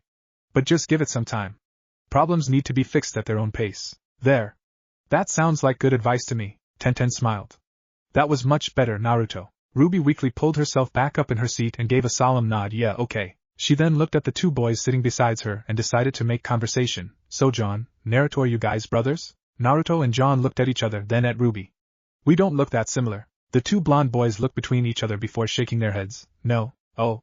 Ruby was actually surprised the guys with identical hair and eyes weren't related. Sorry. It's just you kinda look alike. You can barely even see my hair under that rag. Well, it's kinda the same color. Well, as far as I know, we aren't related. John continued. Actually, I only met Naruto a little while ago. After we got off the ship, Naruto sat up a little. Well, I just thought some poor guy literally throwing up his organs right after landing could have used a little help. Ruby perked up a little and looked at John while giggling. That was you, John groaned. Really? You had to tell her? Naruto shrugged. Sorry, but she probably would have found out eventually. John tried to defend himself. I was a little woozy after getting off the ship. And I don't think I was literally throwing up my organs. You were. No, I wasn't, John. I was there. I stood next to you. Believe me, you were. In fact, Naruto held up his can of grape soda. Take this. John raised an eyebrow. Why? To help with your breath. John's eyes widened and he breathed into his hand to catch a whiff of his breath. He sighed and took Naruto's drink before gulping it all down to give his breath a better scent. Oh man, I didn't even think about that last time. Yeah, I didn't want to say anything, but your breath really stank, John. While John chugged the drink, Naruto looked towards the younger girl. Hey Ruby, try not to take any offense to this, but aren't you a little too young to be attending Beacon? Ruby laughed and nodded her head. Yep. I'm 15 years old. What's the standard age? Ten asked. 17. The older boys looked at her in amazement, with John being the first to comment. Whoa. You got accepted into Beacon 2 years early. That's amazing. Yeah, Ruby felt sheepish and looked down at her boots. I guess you could say that. Naruto noticed the hesitation when she said that. But you don't think it's all that great? I think I'm lucky to be accepted into the best school ever. I just didn't want it to happen when I'm so different from everyone else. Ruby started pouring her heart out. I mean, people are gonna see a girl younger than them in the school they worked so hard to get into, and they'll think, oh, she thinks she's so special. Or oh, she thinks she's so much better than us. Or even oh, it's that weird girl that got special treatment. Ruby sulked. Do you know how horrible it is to be in a place you haven't earned your place in? Weiss and John shuffled uncomfortably. Weiss because that was exactly how she treated Ruby. John because he'd faked his transcripts. Naruto looked forward. I've got some idea. John looked down at his drink. It's not that hard to think about. Ruby then looked off with a pout. And even though I feel all confused and freaked out, my darling big sister just left me alone to be with her friends. That wasn't okay, Yang. Yang tried to defend herself. Well, you met John? And Naruto this time around. It worked out. It still sucked, Ruby muttered. You think that's bad? Naruto glared forward. The only real friend I've got jumped at the chance to ditch me so he can check the luggage. And I know he should have been done by now. At least you guys have people to ditch you. John hung his head. I'm all alone in a brand new school and I threw up everywhere. Ooh. Naruto winced. Yeah, that's worse than either of us. Naruto realized something. Our first day here sucks. Yep. No argument there. The three unfortunate friends all hung their heads as a very large rain cloud poured down on them. Naruto crossed his arms. You see, Sasuke? That's what happens when you just ditch people. Yeah, Yang. Ruby glared at her sister. See how miserable I am? You did that. John was about to join in, but then he remembered that he hadn't been friends with his team. I said sorry. You'll get over it. That's not the point. It's the principle of the thing. Ruby tried to find a silver lining. Well, at least I've still got Crescent Rose with me. That helps calm my nerves a little. Yang snorted. Classic Ruby move. You bring it up every chance you get whether we want you to or not. But it does calm my nerves. The boys looked up. What's a Crescent Rose? Only the coolest, most awesome weapon in the whole wide world. Ruby handed John her drink, causing the blonde klutz to fumble and nearly drop all 3 drinks before Naruto took 2 of them to save the mess. Ruby stood in front of them and took something off her back. Tada. From behind her back, the small girl pulled out a massive red and black scythe that popped into place with a mechanical hiss until its massive blade embedded itself in the ground. Whoa, this is Crescent Rose. My personal high-caliber sniper scythe. She grabbed the bolt and popped a round out of the chamber before smirking. Watch yourselves, guys. She's a biter. That thing's like twice your size. Naruto remarked, stars in his eyes at the absolutely badass weapon the younger girl possessed. Ah, he wanted to hold it so bad. See? Naruto gets it. Yeah. The recoil's so strong I actually use it to bounce around during training. That's awesome. John looked at the girl and her weapon in disbelief before laughing. I think I know why you were accepted so early now. Yeah, maybe. Ruby stroked her lovable weapon before asking, what about you guys? What do you have? My weapon's with my luggage. Naruto said with a disappointed tone at not being able to show off his weapon as well. I didn't want to raise any suspicion by carrying it on me, so I packed it with my other stuff. Kinda wishing I didn't do that. Raise suspicion? Yang gave Naruto a look. It's a huntsman academy. No one's gonna look twice at a guy carrying a sword. Naruto threw up his arms. Well, how was I supposed to know that? I haven't been to school in over 4 years. I don't know what they trust kids with these days. Hey, we're not kids! Nora yelled. Tenten agreed. They aren't any younger than we are. And we were trusted with dangerous weapons in the academy. Naruto huffed, and crossed his arms again. Well, that sucks. Yeah. Naruto opened his hands to reveal 2 little black knives with rounded grips. All I've got with me are these. Ruby's and John's eyes widened in shock at how he nearly pulled those out of thin air. John asked, where did those come from? Naruto nonchalantly lifted up his foot to reveal the heel of his boots were hollow. Oh yeah, you said that at the end of the last episode. Ruby looked at Naruto in shock. You keep 2 concealed knives in your boots? Like all the time? Naruto just nodded. Ruby had stars in her eye. Oh, that's so cool. Yeah, I know. Naruto said with a smug tone in his voice while he twirled the knives in his hands for extra effect. Naruto smirked. Damn straight he was cool. What are their names? What? Their what now? Their names? Ruby asked. They have names, right? No. They're just some extra knives I've got hidden. They don't need. Of course they need names. Ruby said passionately while pointing at Naruto. Our weapons are an extension of ourselves. Even knives like those are still a part of you. They deserve the same kind of love as your main weapon. It's like picking a favorite child. You just don't. Naruto hit pause and stared at Ruby for several seconds. Are there just some spare knives? I have a bunch of them. I use M, lose M, and buy some more. What? Ruby gaped at him. Just buy some more? You can't, Tenten. She turned to the older girl. Back me up. Tenten jumped at being put on the spot so suddenly. Especially when it's not that big of a deal. Ruby's jaw dropped. What? I don't name any of my weapons. The only weapons that get names in our universe are the really unique ones. Even the ones I have in my scrolls will probably have to be replaced at some point. Ruby was giving her a look of such betrayal that Tenten hit play to get away from it. Naruto was silent after being yelled at by the short girl before he looked at the knives in his hands. He thought for a moment. Right, this one's stabby. Left, this one's cutty. Ruby looked at him with a flat stare. Really? Ruby mechanically turned to Naruto, her expression unchanging. He shrugged. He smirked before looking towards the last member of their little gang. What about you, John? Well, nothing special like hidden knives or knifles.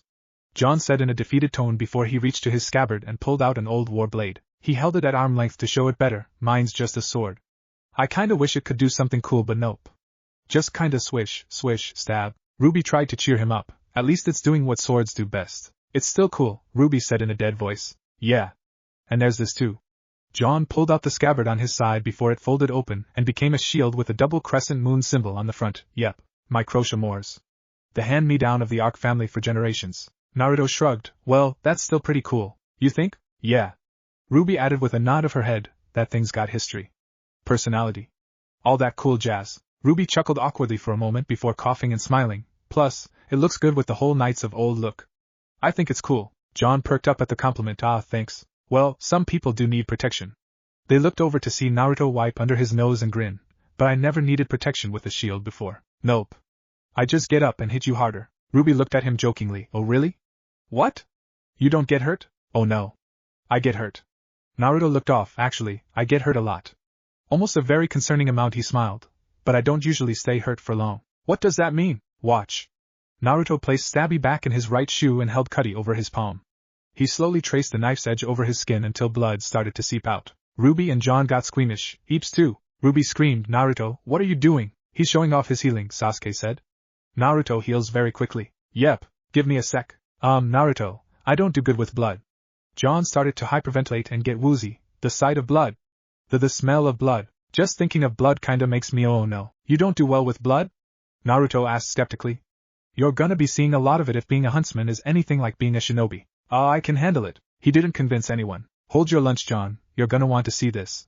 Naruto held his hand out to show his new friends the fresh cut along his hand. And just as they were growing concerned with whether they made friends with a psychopath, the cut started to quickly seal itself up and heal. While John and Ruby were nearly slack-jawed at the sight, Naruto waved his hand and smiled. I have a little thing called regeneration. See? Just like that. That's impressive, Pyrrha said. Aura speeds up our healing, but it isn't nearly that fast. How do you do it? Naruto grinned. Nothing to it. It's just my Uzumaki constitution and cure. He cut himself off just as Sasuke cleared his throat. They got some odd looks from the huntsmen and huntresses. Tenten caught on first. I think we should leave this conversation for later. You know what? Naruto said loudly. Screw it. I have a mass of living chakra inside me that looks like a giant nine-tailed fox. His name is Kurama, and humanity was terrified of him for a long time because he could flatten mountains with a single tail, so they tried to control him, but all they did was make him hate them. And since he's inside me, I got treated like shit for a long time. Whenever I get hurt, his chakra heals me up. That's why I heal so quickly. The room was silent for a few seconds. Is that why you have the whisker marks? Ruby asked. Actually, I have those because Kurama was sealed inside my mom when she was pregnant with me. Kiba turned to Naruto. Wait, really? Yeah, didn't I tell you guys?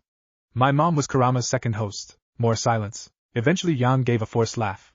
Well, this has been a nice little sharing session. Let's get back to the show. Ruby swooned. Whoa. You can make doubles of yourself? Yeah, wait, what? No. That's not what regeneration does. Oh. Ruby tilted her head. What am I thinking about then? John answered. Duplication maybe? What's regeneration then? It means he can heal from cuts and stuff. Like a lizard. Oh, Ruby was even more impressed. That's so much cooler. Yeah. Naruto tossed his knife in his hand and grinned. This little condition of mine has saved my bacon more times than I can count. What if you lose an arm? John asked enthusiastically while thinking about the useful power his blonde friend had. Like if it got cut off or something, could you grow a new one? Ruby asked next. Oh. Does a new you grow from the arm? What about a leg? Or your head? Naruto placed his last knife away before thinking. I don't know because I've never been in situations like that. And I really don't want to. By now, everyone was giving John and Ruby weird looks. I can't grow an arm. Naruto waved his right arm. I found that out the hard way. And now RWBY and JNPR were staring at him. They didn't know how to respond to that. Pirai gave a try at it. I'm sorry, Naruto shrugged. It's not so bad. Well, yeah, I guess. Makes sense. You probably avoid situations like that. I probably don't want to know what it's like if you lose a head. After a moment, the three widows looked between each other and just chuckled at the direction their conversation had made. Hey! I'm not weird. John and Ruby are the ones who took it way too far. Sasuke disagreed. You're not one to talk about being weird. Naruto glared at him. Ruby then blinked and looked around. Hey, aren't we supposed to be going to the orientation right now? Naruto stopped laughing with a look of realization over his face. Oh, I knew there was something I forgot. Where is it? I don't know. How could you not know? Why don't either of you know? It was in those pamphlets they were handing out. Yang took ours. Sasuke took ours. I didn't even grab one. I was too worried about the flight, so none of us know where to go. Nox too. Oh my god, this is the worst first day ever. Naruto, Ruby, and John all groaned while everyone else laughed at their expense. Hunting. In the main structure of the Beacon Academy building was a massive presentation hall. This was used for presentations, a small arena in the other room for training and sparring, and at the moment was being prepared for the orientation of new students. Naruto, Ruby, and John barged into the large building with just moments to spare. They held themselves up on their knees and were panting after sprinting in from their long distance. We made it, SC. I told you it was the big center building. Naruto pushed himself up and wiped his face. It's always the big building that draws the most attention where the best stuff happens. Right. Yeah, we'll keep that in mind. They all looked around at the crowded space they found themselves in as the students were all conversing with each other. John almost felt minuscule. Wow, this is a lot of people. Ruby slumped in disappointment. How am I supposed to find Yang now? Ruby! They all looked over to see the taller blonde girl wave her sister over. Come on. I saved you a spot. There I am. Naruto shrugged. Well, that was convenient. Oh, Ruby started rolling her shoulders in place to loosen up. She's gonna be so sorry when I'm done with her. Ruby started marching over before looking back at her new friends and waving goodbye. I'll see you guys later. John and Naruto waved the girl goodbye before the armor-clad boy hung his head. Well, there goes the nice, quirky person in our little group of weirdo misfits. Excuse me, John? I'm not weird. Yes, you are. No one asked you, Sasuke. Naruto felt insulted. What? I'm not nice and quirky enough? John shook his head. That's just weird. Yeah, I know. He patted his new friend's back and walked ahead. Come on, this thing's gonna start any moment. The room was full of students talking amongst themselves to near deafening proportions until the screens over the stage turned on. From behind the stage door, Ashbin and his top teacher, Glinda Goodwitch, walked out on stage. Ashbin took a moment to prepare himself and tapped on the microphone until the sounds resonated through the speakers. After he was done, he stood there for a moment and just looked out at all the students looking up at him. You all know why you are here. You have worked or proven yourselves ready to take the next step in your lives. Through adversity. Through pain. And now that you are all here, you must be thinking that your futures have been set in stone. Well, I'm here to tell you that you are wrong. Coming to this school does not mean that you have reached the end of your journey. In fact, this is nothing more than a stepping stone for what you must decide. Your choices will be harder. Your days will be long. Some of you may not even be able to cope with what's ahead. All we can do for you is try to prepare you for what may happen. Whatever your future holds, this is for certain. Your halcyon days are over from this point on. Ashbin stepped away from the microphone and Glinda stepped up. Tomorrow will be your initiation. Tonight you will all gather together in the ballroom to sleep. Be prepared for anything. John gulped and leaned over to Naruto. That seemed kinda bleak for an initiation speech, right? Yeah. Naruto scratched the back of his head. Aren't these things supposed to be encouraging or something? That isn't the speech he gave us, Wise said. It was more uplifting than that. Yan gave her a look. You actually remember it? I was barely paying attention, Wise sighed. I don't remember every word, but I do remember the main point. Naruto just stared ahead at the stage as the words started to sink in. Hunting. Naruto was lying on his sleeping bag and staring up at the ceiling, dressed in his PJs and nightcap to cover his hair. He sighed and just kept looking at the dim lights overhead, ignoring the guys talking around him and remembering the words Ojban had spoke, not just on stage but in the interrogation room as well. Looks like he wasn't just blowing air when he said all that stuff. He really meant it. Well, you definitely look like the teeth-pulling experience has subsided. Naruto looked back to see Sasuke in a black shirt and loose gray pants standing over him. He waved to his friend lying on the sleeping bag. TCH. Took you long enough. Sasuke rolled his eyes. Stop whining. I don't have to spend every moment with you. Naruto smiled a little. Oh look, it's my partner and best friend in the world, Ditchy the asshole. Naruto burst into laughter as Sasuke glared at him. What? Naruto said once he could form words again. It fits. He started snickering again. Oh come on, don't take it so personally. Sasuke smiled while defending himself. Look. You found your stuff right? Your clothes. Gatling Stormer. I did what we were asked to do. Okay, I call bull. Kiba felt the need to speak up after so long. Sasuke doesn't smile like that. The only expressions he knows are glares and smirks. Sasuke glared at Kiba, thus proving his point. Nah, you'd be surprised. Naruto crossed his arms and had a smirk of his own. He got really smiley when the two of us were lying in that crater waiting for you guys to find us after our last fight. Don't bring that up. Yeah. Naruto turned to lay on his stomach while glaring up at his standing friend, and then you ditched me for the rest of the day. Which is why you are ditch-eyed asshole. Naruto snickered again. Alright, well I can see you're going to be crabby for a while so I won't even bother. The raven-haired boy looked around at all the boys sleeping on one side and all the girls sleeping on the other. He then looked down at Naruto. Did you even try talking to someone today? As a matter of fact, I did. Naruto propped himself on his elbows. I met 2 people today.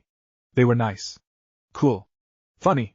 Way better people than you. Sasuke shook his head. I don't believe you. Naruto blew a raspberry at Sasuke. Oh piss off you prick. Hey Naruto. Naruto smiled when he heard John's voice call out to him and sat up a little. There's one of them right now. Sasuke, I'd like to introduce you to John. Oh dear god man, what are you wearing? John came walking over in his full-body pajamas and slippers while Naruto looked up at him in horror. John looked himself over. What? They're my PJs. They are warm and comfy. Sasuke nodded his head. He seems nice. Kiba laughed uproariously. Akamaru barked a few times. Sasuke smirked, and Tenten covered her mouth to hide her snickering. Naruto stared at the image on the screen with his jaw hanging open before he turned to the real-life counterpart. John! What the hell? John looked hurt. What? You're supposed to be helping me stick it to Sasuke. You can't do it. Wearing Naruto waved his arm at the screen. What's wrong with them? What isn't wrong with them? Kiba said as he calmed down. Then he looked at the screen and started laughing again. I mean, what kind of self-respecting guy wears something like that? John turned to RWBY and his team. Is there something wrong with my pajamas? Yes. They make you look like a fluffy puppy. Ruby, Blake, and Rin looked away. Pyrrha laughed nervously. Well, the important thing is that you feel comfortable in them. John hung his head and groaned. Naruto looked up at John in disbelief and just absent-mindedly shook his head. John, that's the kind of stuff that a little 2-year-old wears to keep warm. Or maybe old people who are trying not to mess themselves. I am drawing a blank. It's just so ridiculous. Sasuke scoffed. Oh please, like you're one to talk. Hey. What's that supposed to mean, Sasuke? What? Naruto, you walk around all day in an orange vest. You are no one to judge people's clothing choices. That's what I mean. Naruto was offended. What's wrong with orange? It's gaudy, Wise said. It's bright, it's fun, and it catches your attention. Naruto crossed his arms. That's the point. Oh come on. That's stylish. No, it's not. Yes it is. But they sold it to me telling me it was. Then you were lied to. Gale wouldn't lie to me. Gale's been lying to your face. No he hasn't. Oh Gale, why? Naruto hung his head sadly at the thought. While Naruto was sulking, John and Sasuke looked at each other. John held out his hand. Nice to meet you. I'm John Ark. Sasuke shook his hand. Sasuke Uchiha. And I'm sorry to hear that you had to spend the whole day taking care of my friend here. Oh no, it's fine. Naruto's a cool guy. John defended his new friend before looking off to the side, until Wino the part where he cut across his hand with a knife. Oh god. Sasuke rubbed the bridge of his nose before he tried to scold his friend. Naruto, I've told you to stop showing people that. It's disgusting. What? It's a conversation starter. Conversations that start off like oh god. What's wrong with you, you freak? Something like that. It still starts a party. Hunting. Yang rested on her side and looked at her baby sister as she sulked into her pillow. Okay, so let me get this straight, you knocked a girl's luggage over, she started yelling. You blew her up. Another girl came and stopped the fighting. They both walked away without saying another word, and then 2 guys you never met before came to help you. Ruby hummed, uh-huh. Yang thought for a moment before smiling and shaking her head. I'm sorry. Don't believe it. I mean, I'm happy that you can openly talk with people you just met, but I'm finding it hard to believe you blew someone up and made friends in the span of an afternoon. Yang received a pillow thrown squarely into her face. No thanks to you. Ruby pouted before lying back down on her bag. This never would have happened if you didn't ditch me. Oh, it wasn't that bad. I was crying, Yang. No, you weren't. You weren't crying. I was gonna start crying, Yang. No, you weren't. Ruby put a hand under her cheek to hold herself up. I'm just glad Naruto and John were there to help me. I still find it hard to believe. Do you not have faith in your sister's social skills? Tenten asked. Nope. She can talk your ear off about guns and blades, but anything other than that, and she freezes up. Ruby rubbed the back of her head and laughed nervously. They're real. Honestly. Ruby sat up and tried to defend her point. John's this nice and weird guy who was on the ship with us. He was the one throwing up on us actually. You made friends with Barf Boy? John groaned and covered his face. Not another one. And Naruto's this guy who can cut himself and he makes bacon. What? That was the joint question everyone had asked. Kiba took it a bit further. How did you come up with that? I didn't. Stuff just gets mixed up when it comes out of my mouth. Yang raised an eyebrow. He makes bacon when he cuts himself? No. I mean, he said something about bacon. Ruby huffed and stood up before grabbing Yang's arm and leading her to the other side of the room. Come on. It's easier if I just introduce you. Oh. Okay. Well, if you want to go over to the boys' side so late at night, I'm not one to argue. Yang gave Ruby a playful shove and a flirty smile. Are you growing up already, Ruby? EW. No. Ruby stuck out her tongue. Boys are gross. The 2 sisters walked through the ocean of sleeping bags and lazy students until they were in earshot of a certain conversation taking place. I'm telling you, I wasn't throwing up for kicks. I just can't handle transportation. I'm sorry. I didn't mean any offense by it. I just didn't realize that was you. You should have been there, Sasuke. He didn't stop for like 10 minutes. It was like a machine. A stinky yet amazing machine. Their boy talk ended when Naruto spotted a familiar face walking over. Oh hey Ruby, you just missed the fun conversation we were having. Hey. Ruby motioned to the blonde beside her. Naruto, this is my big sister Yang. Yang, Naruto. Naruto nodded up at the surprised blonde girl. Hey. You must be the backstabbing big sister we've been hearing so much about. Yang's smile was wiped off her face and she glared at her sister. Really? You kinda were a backstabbing big sister. Yang blinked in honest shock. Oh wow, you're actually real. That's unexpected. But really welcome. Yang Xiaolong at your service. Naruto gave a small salute. Naruto Uzumaki, ready to serve back. Ruby motioned besides them. And this is John Ark, the one in the funny footsie pajamas. Yang giggled a little. That's definitely Barf Boy. No, John hung his head and sighed before waving his hand. Yeah, I'm Barf Boy, nice to meet you. Ruby pointed to the black-haired boy. And this is Somion, I don't know. Sasuke Uchiha? He nodded to the 2 ladies. I'm the one in charge of making sure this idiot doesn't cause too much trouble. John looked hurt. What did I do? Sasuke shook his head. No, not you.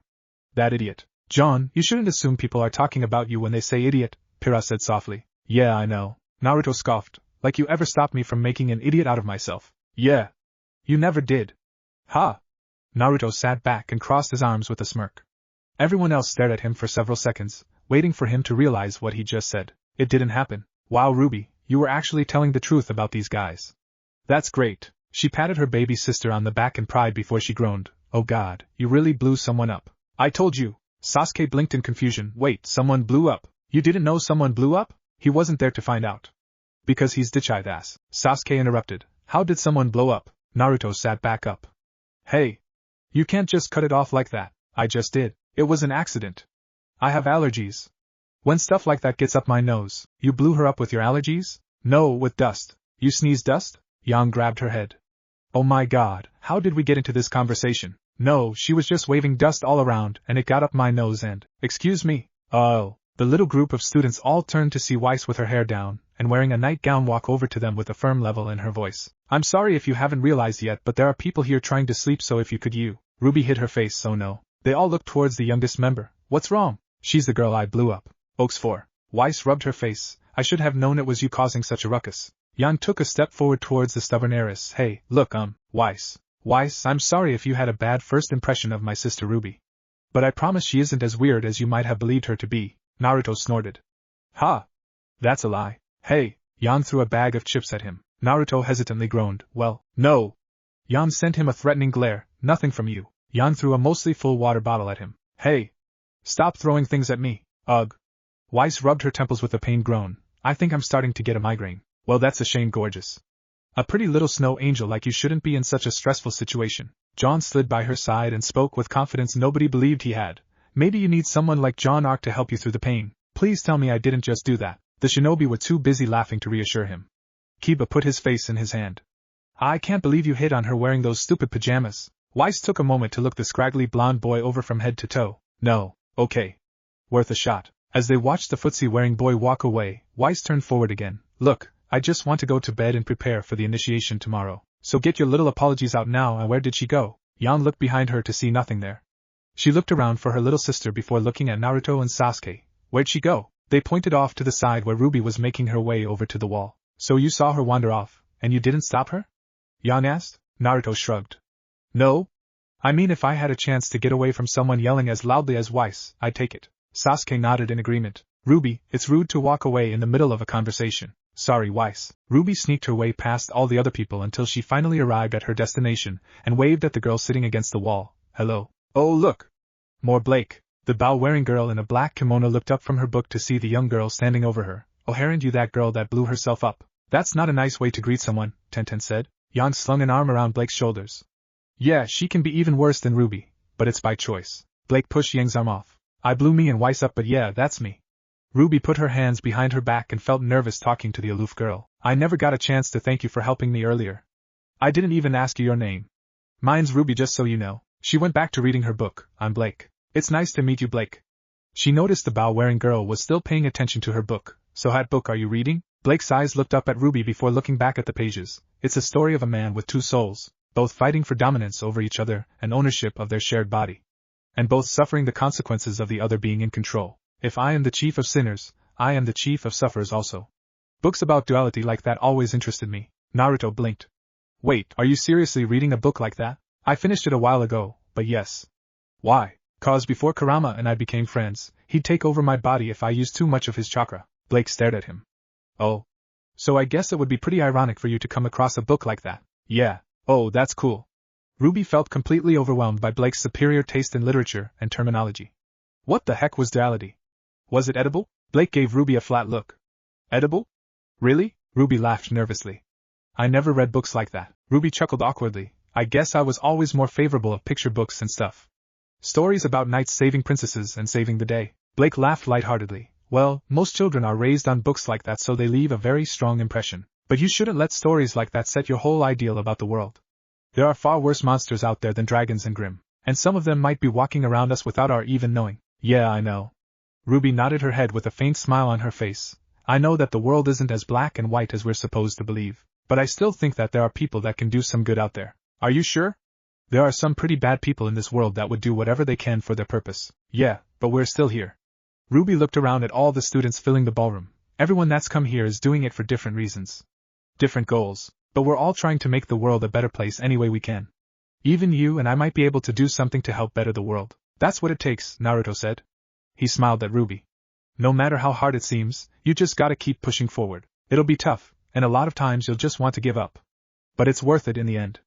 Trust me, it is. Ruby smiled back at him. Thanks, Naruto. You know, that's a pretty naive and childish way to look at the world. Ruby felt like she failed to make her point before Blake looked up from her book and smiled.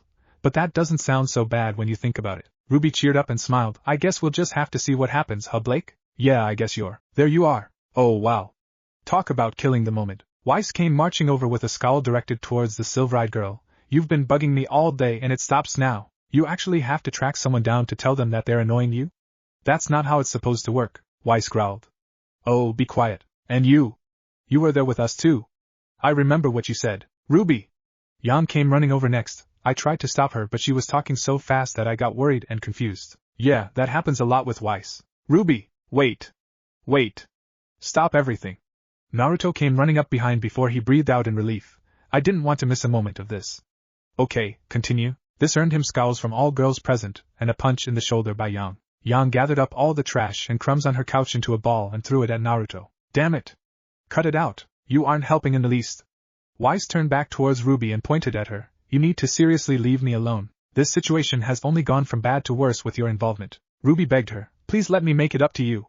I swear I can do good. You said that before and all you've caused me so far is pain and nausea. Holy crap, will you all shut up? We're trying to go to bed. Hey! We are discussing something here. So you all need to shut up. Weiss buried her face in her hands and groaned. As the entire room got into an upheaval and multiple objects started being thrown at each other, Blake sighed and closed her book. Was it too much to ask for a little peace and quiet? Especially when she was getting to the good part. Blake sighed. Of course it is. Hunting. Naruto pulled his chair up as the lights came back on. Wow, you actually managed to start a fight in a room that big? That's impressive. No, we didn't. There was no fight last time. Weiss glared at Naruto. You were the only new factor in this situation, which means that you started a fight in the ballroom all on your own. Not us. Oh. Sorry? Weiss huffed and crossed her arms. Well, you sure know how to start a party, Yang said.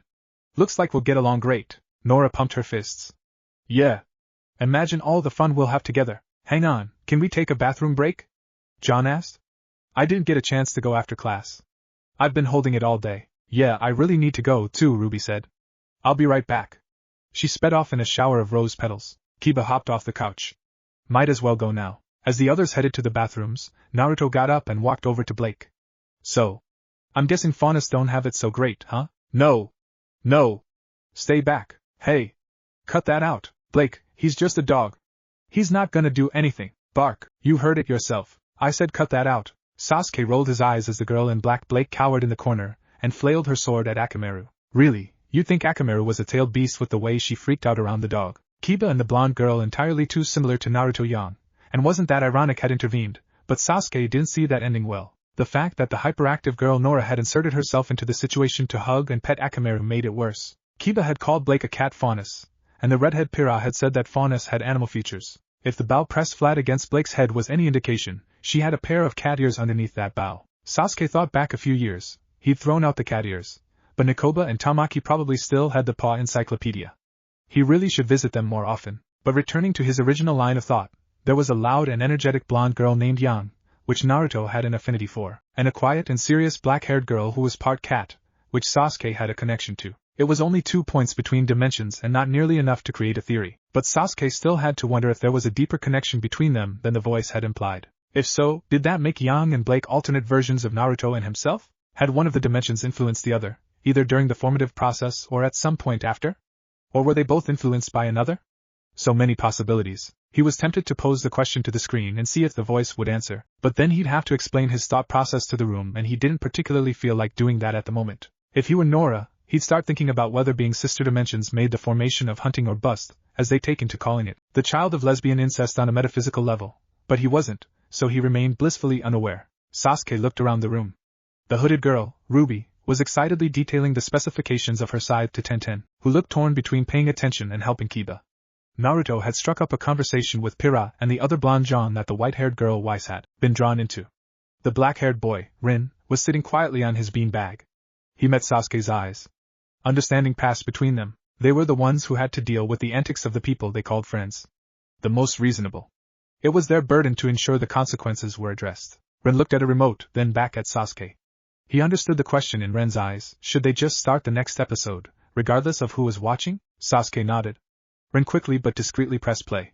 Sasuke raised an eyebrow at the title. It sounded self-explanatory before the creak in Naruto's voice caught everyone's attention. Wait, why is it starting? Everyone who had moved scrambled to get back to their seats except Blake, who'd scampered off to another corner the moment Akamaru looked away. Rewind, rewind.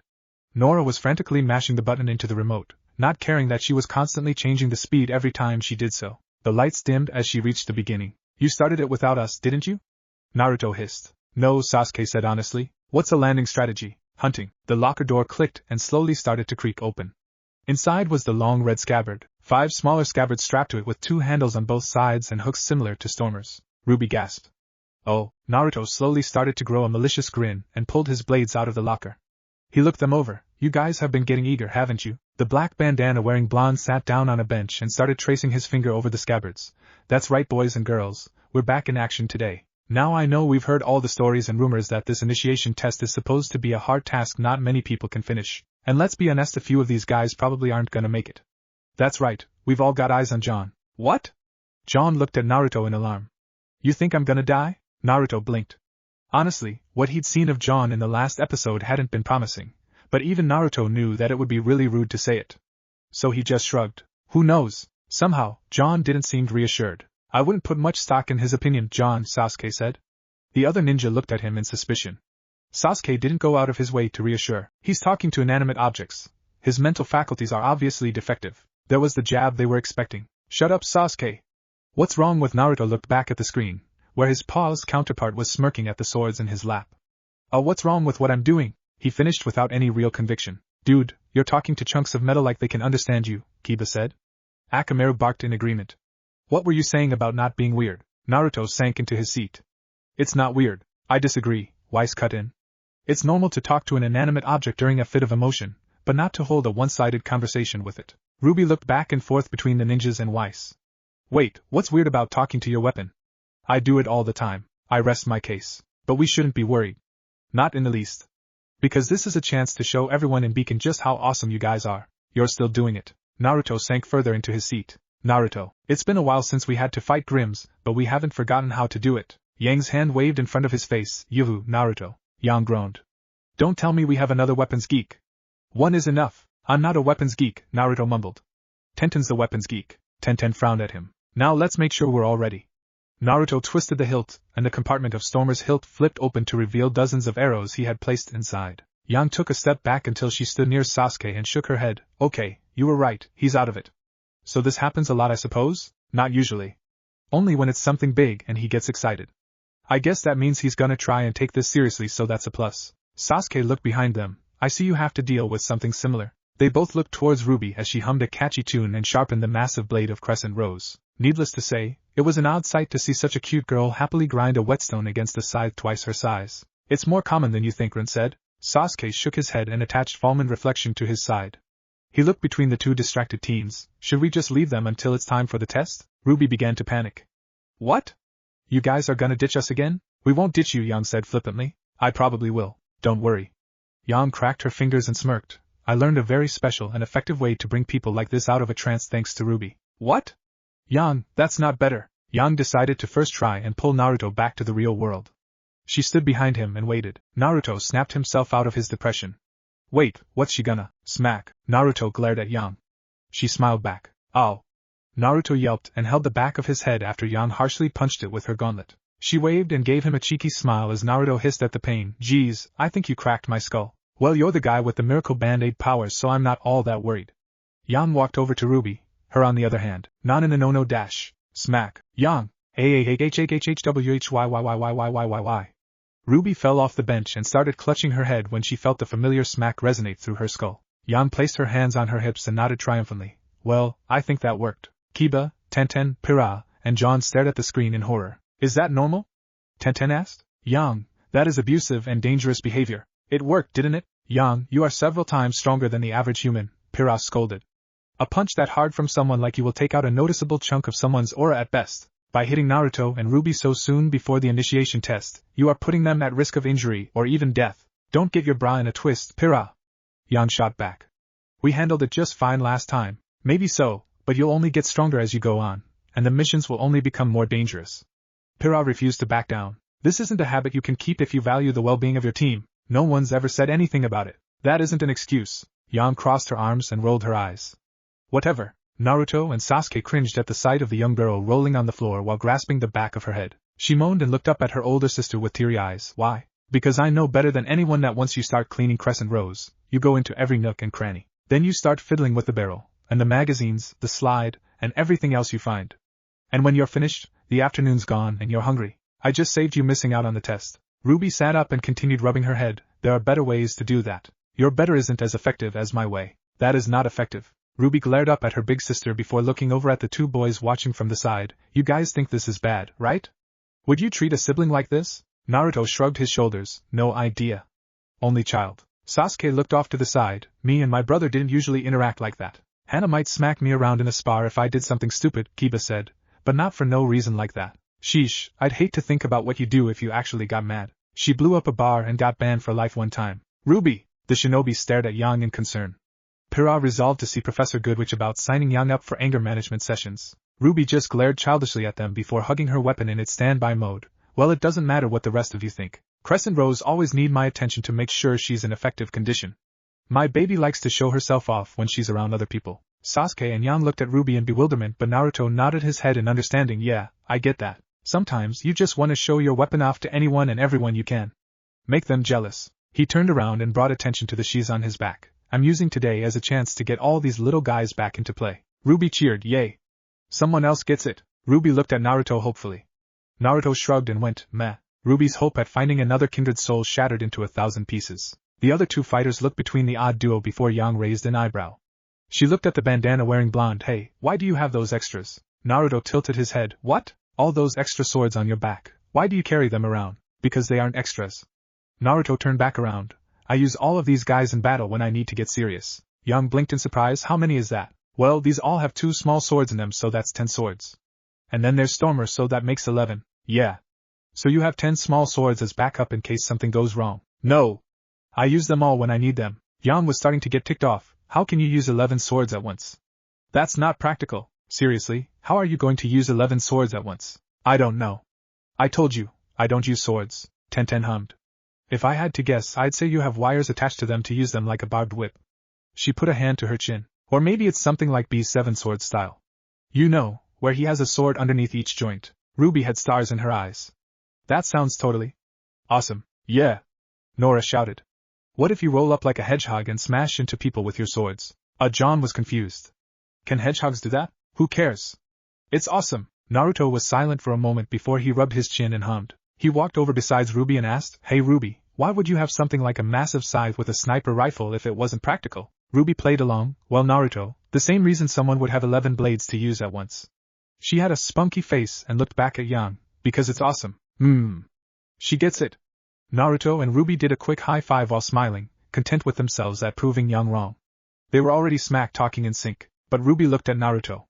Crescent Rose is practical. That's why she's such a great weapon. Naruto huffed.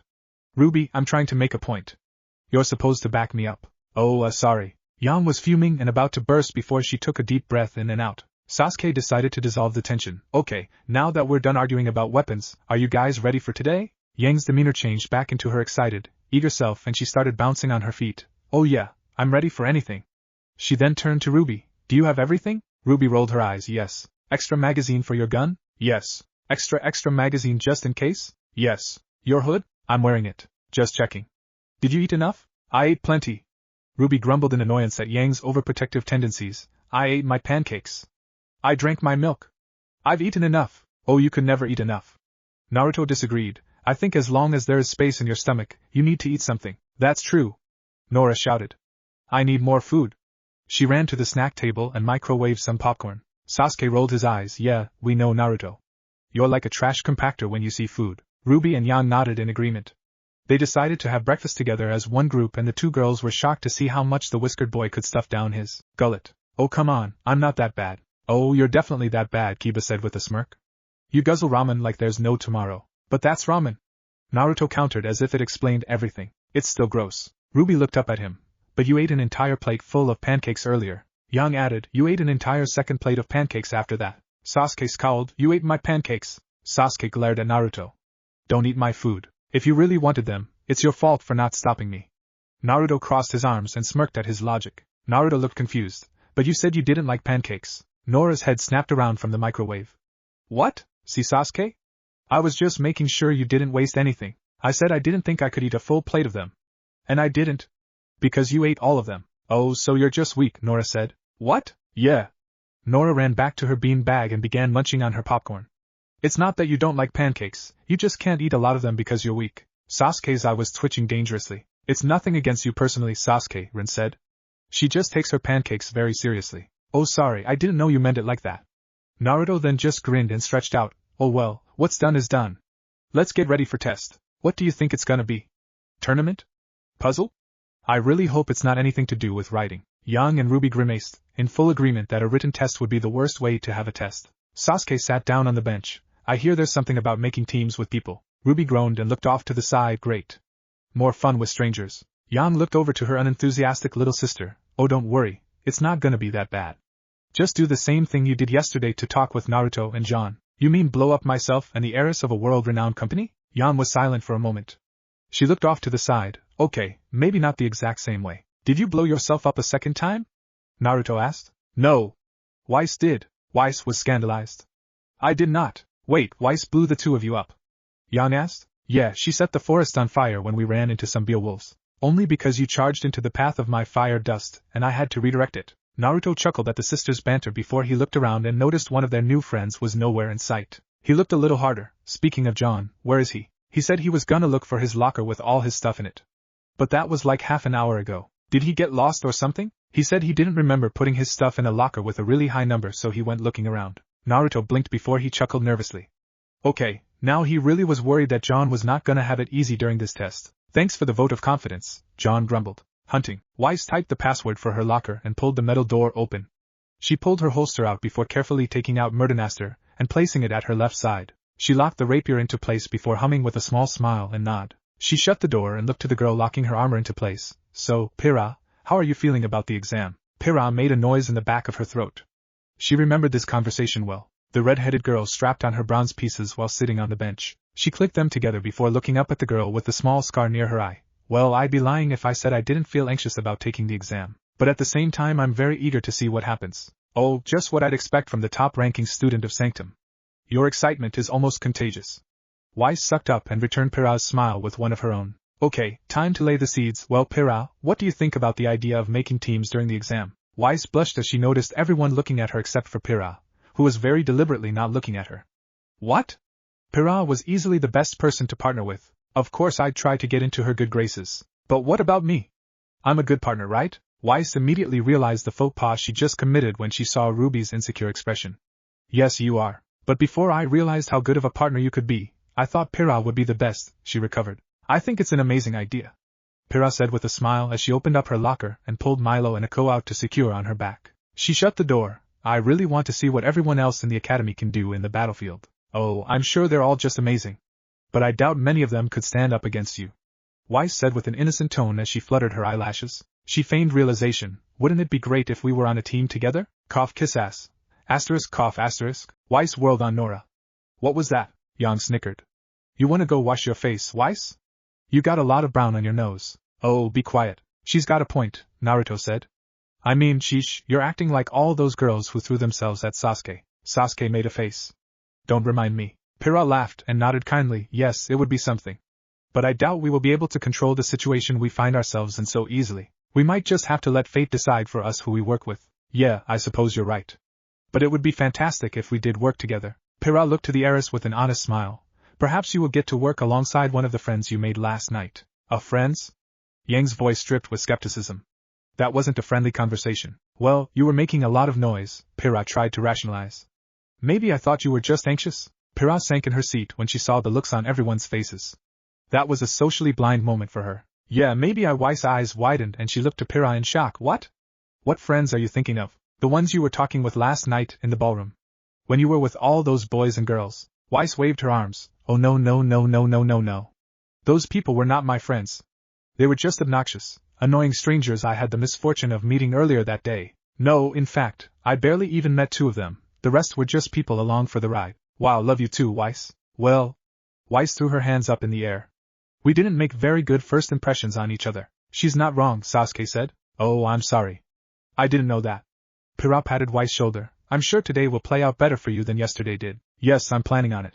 Weiss agreed before she turned to the side and grinned menacingly, rubbing her hands together in success at beginning her master plan. She had the unbelievable luck of sitting on the same ship over to Beacon with the most renowned young fighter of their generation. Weiss had talked to and befriended the powerful Amazon on the flight over and had gotten in her good graces. And now that they were friends, she could use this opportunity to rise in school as the best team in history. Weiss Schnee, top-graded student and the heir to the great Schnee Dust Company.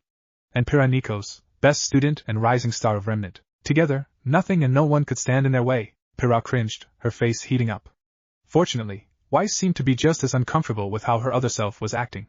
I'm sorry, she mouthed. Pyrrha smiled back at her. Pyrrha! Weiss was immediately pulled out of her dark thoughts when she heard a new, eager voice come into play. She turned around just in time to see a new girl with brown hair done up in buns and wearing red pants and a long-sleeved blouse. Whoa. Yang hit rewind. Weiss, what happened to your eyes there? What? What are you talking about?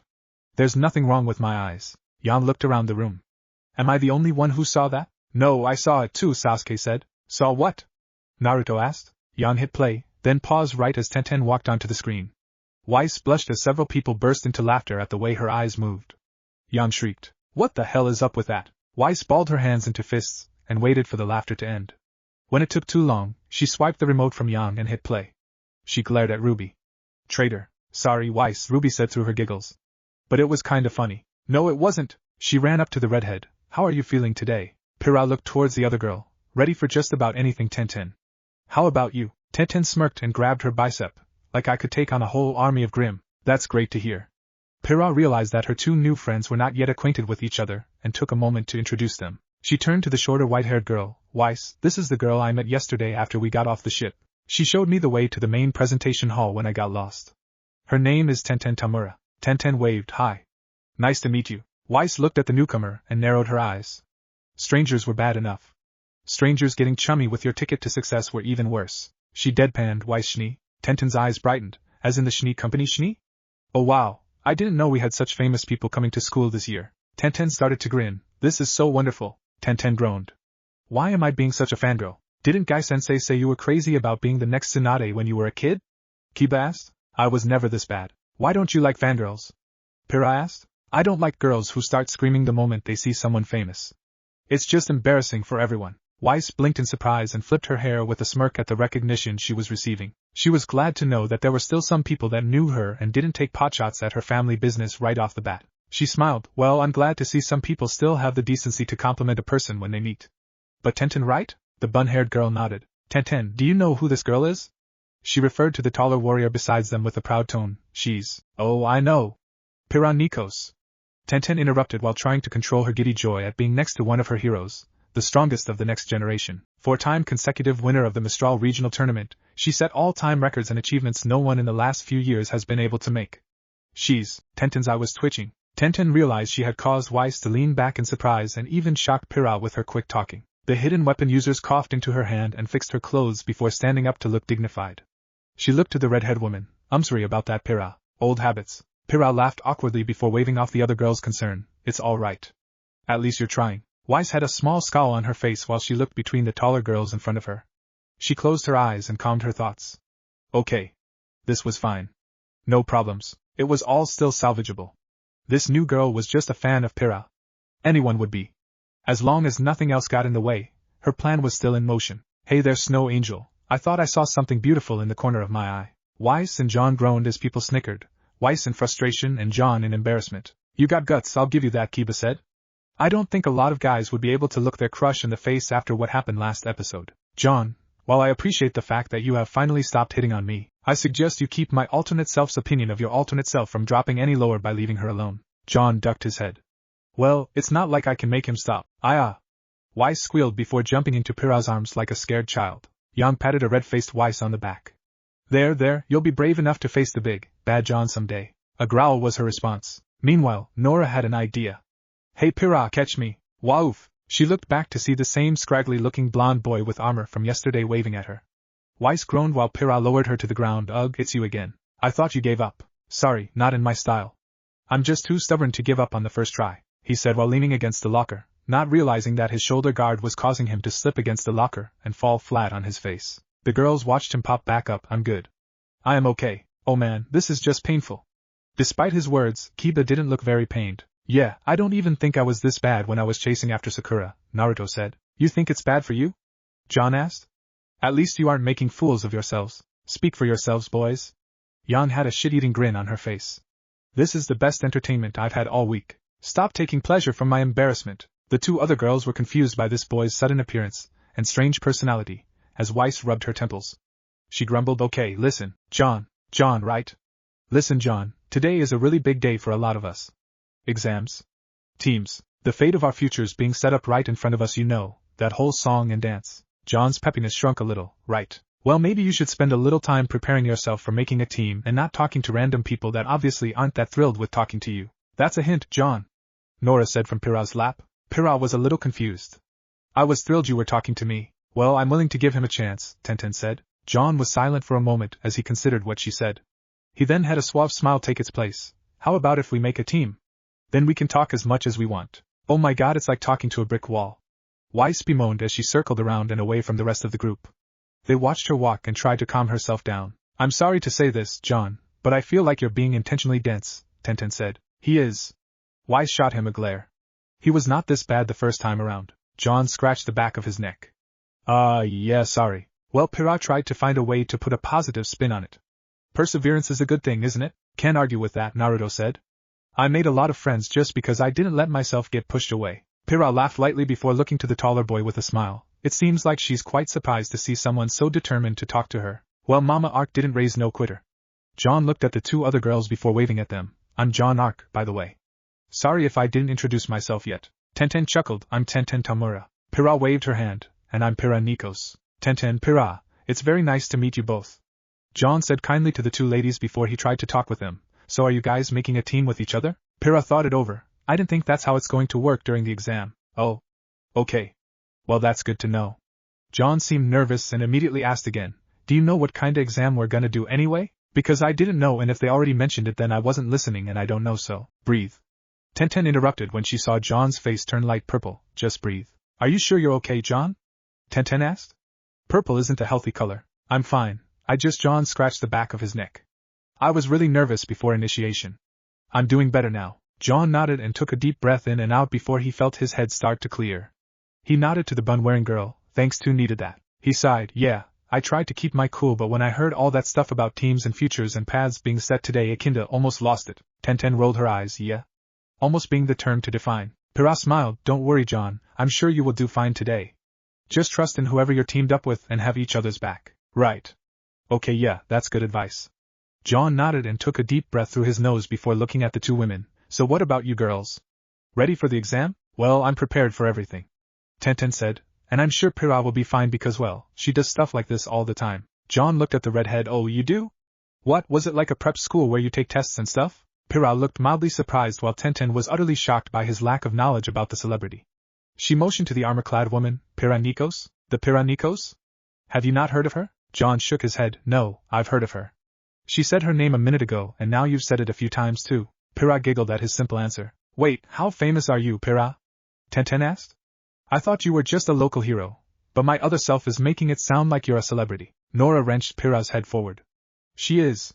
Everyone who's anyone knows who she is, Kiba snorted. Everyone except John, apparently. Well, I came from a small town, John explained. A lot of news doesn't make it out there. Nora, can you please let go of my neck? Oh. Sorry. Tenten tried to jog his memory. Champion of the Mistral Regional Tournament. John tilted his head. What's that? The next great warrior of our generation. John shook his head, not ringing any bells. Tenten was flabbergasted. But she won the cover spread of the Pumpkin Pete's cereal box because of all that stuff. John gasped and nearly lost the feeling in his legs as he pointed at Pyrrha. I thought I had seen you before. That's my favorite cereal. I eat it all the time. I got my first cavities off that stuff. Pyrrha looked conflicted. Oh, I'm sorry about that. You're on a cereal box? Naruto asked. Yes, but I wouldn't advise eating it. It's terrible for you. John waved off her concern. Don't sweat it. I'm sure those babies would have gone bad anyway. She laughed again. Well, that's good to know. Weiss came back over to the group with a displeased look on her face. Okay, I think I'm feeling better now. John tried once more to be smooth. You feeling better about the idea of us working on a team? Weiss fell back against the couch and groaned. No. Just needed to spend a moment staving off an aneurysm. Weiss took her hands off her temples and looked back at the other girls. I'm leaving. And maybe I'll see you during the test. Maybe. But just to make sure I don't get too anxious with the idea that you're following me. Weiss pulled out her rapier and swung it as the ground lit up at their feet before disappearing. John blinked before looking down to see ice had formed up his legs all the way to his thighs. Wow. Talk about ice cold. Jan noticed the glare she was getting and raised her hands in defense. Hey, that wasn't even intentional. Well, I mean, at least she didn't pin me to the pillar. I'm sorry about that. Weiss buried her face in her hands at the looks she was getting from the ninja. Weiss walked away, Tenten following not long after while waving to the partially frozen blonde. Wait, I don't even help him? Pyrrha walked by his side and gave an apologetic look. I'm really sorry about this, John. John sheepishly smiled. It's all right. This isn't that bad, so you don't need to worry. Good luck with the exam. Pyrrha was hesitant as she decided to trust his confidence, and waved him goodbye before she was out of sight. You really shouldn't have believed him, Pyrrha, Jan said. I know. I'm sorry. John then proceeded to try and pull his legs out of the ice by leaning, punching the ice, and the very unlikely possibility that he could fly away. He hung his head. Darn it. He heard a few footsteps make their way to him and looked up. Naruto, Ruby, Sasuke, and Jan all standing in front of him with varying degrees of amusement on their faces. Naruto smiled and tried to speak without laughing. How in the world did you get yourself into this? John avoided their eyes. It tried talking to Weiss again. Yeah, that would do it. Ruby walked up to his side and reached up to pat his shoulder. It's okay. So far, we're both being completely ignored at our attempts at talking with that girl. John held her shoulder in return. I now think I understand your pain. Yeah. Jan gave a quirky smile. Looks like you got put on Weiss. Jan looked around and grinned. Get it? No one responded. Does she do that a lot? Kiba asked. Ruby groaned. She does it all the time. It sucks. Hey. My puns are great. Everyone just stared at her as Ruby gave her a thumbs down. Jan turned her head. Whatever. That was funny. John got their attention and looked down at the ice that encased him. Can you guys help me out here? I'm stuck and cold. I've got it. Sasuke cocked the forend at the bottom of his sheath, and the flap opened up to reveal his shotgun. He aimed it at John's feet before advising the trapped blonde, you might want to lean back. Wait, what? John looked at Sasuke in horror. You're gonna shoot me? Do you want to get out of there or not? I want to live. Wait. Wait.